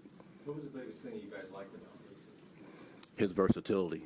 Like, he could do it all. He can block. He could be a receiver threat. And again, what we just talked about, knowing that his father's played in this league and being able to impart some of that wisdom on him. AJ, with the corner, he has the size that you're looking for there. Yeah. And the stopwatch speed isn't that great. It's like 4, 5, 8 or whatever they clocked it at. How does he play his style? How does he compensate for that? Well, I would tell you this. A while ago, I really start to look at play speed a little bit more than just time speed. And I have a guy last year in Brian Branch. I think he ran like a 4.58 also, but his play speed was like 4.3. And I think everyone knows the way that he played. So just looking at the player and see how they play on the field, like, that's more enticing to me than watching a guy run in underwear at the combine. So football is football, and he plays the brand that we want to play. He's a big physical man, and I'm looking forward to him getting up here and be able to take what he did at Florida State and bring it to us, because that's how we play. Is that play speed you're talking about? Is that something that you measure, like those GPS chips that they have on players? Is that kind of what you're talking about? It can, but the thing is just watching the tape. You know, there's a lot of people that they say run 4.5, 4.6, but then when you see them run against 4.3 receivers and they're in their hip pocket, that tells me right there they can run. So I don't really need that to really see a player run. You just watch the tape and it tells you everything you need to know. Darren, when you came out of last night, obviously tight end was high on your mind going into today. Is there an element of kind of holding your breath because there were a couple of good guys around, hanging around there, and obviously you targeted Mason. What's that process like as you're getting closer and whatnot, and hoping he's going to be there? As you said, the board fell perfectly. Yeah, we felt good about going into the draft in the tight end group in this draft, and felt good about going into the second round. But definitely as it got closer and closer, you are kind of holding tight there, holding your breath a little bit. It got close, but fortunate to have Mason there for us. Florida State had a difficult season last year, disappointing season. Were you able to glean anything about his character from talking to people down there about how he handled the season? Yeah, exactly. The people down there that have been around him rave about AZ's character, his makeup, his football makeup, his toughness, and his leadership. So that was definitely an important part of it. What did he show you guys about dealing with adversity? Because There's going to be good times, there's going to be bad times, and he seemed to be one of the players there that fought through the bad times and kept performing. You're right, exactly that, and that's an important trait at all positions, but specifically corner, because as you know, I mean, you're going to have times where you get beat, but be able to bounce back and kind of battle through the adversity. What's the approach tomorrow? Day three's it's a little different than these first 2 days. But what's your philosophy going into tomorrow? We'll meet after this. We'll strategize, look at the board, reset the board, stack it, and then again try to stick to the board and find good players. There it is. When we talked to Mason, he seemed a little surprised that the Jets took him. Did you have much contact with him through the whole process? Yeah, we did. We had a great formal interview at the Combine with Mason, and after that, I mean, we'd people at the Pro Day, but we did not have him in on top 30 or too much contact after that, but we definitely met with him at the Combine. It was all very good. How important was it for Justin to get a guy like that could be like a little safety valve for him in the middle of the field and things like that? Listen, we want to surround Justin with just good skill players along with a good offensive line. So anytime you can do that within any offense with any quarterback, man, that's A+. So that's the plan. It's always been the plan, and that's something that we've talked about before. Man, let him be quarterback and surround him with good players. Take a couple more. For both of you guys, if I could ask, everybody always thinks their draft is great, right, initially, but when you look at, the point to today, could it have fallen any better for you, do you feel like, in terms of the way you went in with your plan? Like, where is it in relation to? Here's what I've learned over my years of being a coach is I don't really look into what everybody say what a good draft is or what a good offseason is and who you got. The thing is, we have guys that we feel like that's going to fit this team, and that's all we care about. So we feel like we have a great draft, and nothing else matters to us. And we're going to go out there and coach the players that we have. What I meant there was, like, in terms of what you went in as your game plan. Yep. You guys and everybody else. It seems like, from speaking to you last night and today, it's really kind of gone exactly what you'd like. We feel really good about the way it's unfolded and the players we've been able to add, and we look forward to adding more tomorrow, for sure. Aaron, with Thomas at the line of scrimmage, he's almost 6'2", 200 pounds. Yep. I know you like guys that are very physical at the line. How does he rate in that area in terms of bump and run and press coverage? It's a reason that we drafted him, because that's one of the things that we look at highly when it comes to corners and how disruptive you are at the line of scrimmage. He was one of the better ones coming out this year. When you just watch him and really study him, man, his hand placement. He has this move of not just a one-hand punch, but he has a two-hand punch that a lot of guys can't do. But he's done that, and he does a good job of it. And to be able to put your hand up there and to be able to release it and be able to run, like those are some of the technical things that you watch that, like, it's something that he just have. And a lot of guys really can't teach that or can't be able to do that. And that's just him. So when you watch him and you see those things, and those things like get you really excited on how he can take this to this level. Could you do it? Can I do it? Could you? Is that part of your... Not really. I just said everybody can't do it, but listen, we were two totally different type of players. But man, I'm excited to have this player.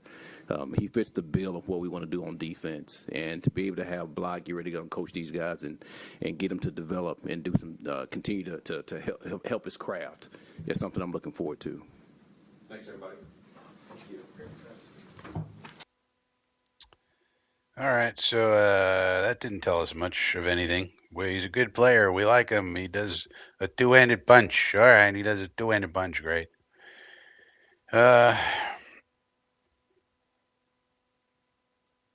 don't know, man. I don't know what to say about that pick. Obviously, we don't have any more picks for this for the third round or anything else, unless we trade back in. So I guess we'll call it a night here on the channel. 2 out of 3 ain't bad, I guess, is the way to put it. And again, Azaria Thomas, good player. Glad to have good players. Just doesn't fit our roster at the moment. Now, again, maybe there's a trade in the works. Maybe there's something going on. I don't know. But that'll all be determined in the future. Otherwise, I'll be back on Sunday show coffee with Frankie. But otherwise, I'll call it an evening. Thanks for joining me. If you're new here, please subscribe to the channel. Give it a like if you like it. And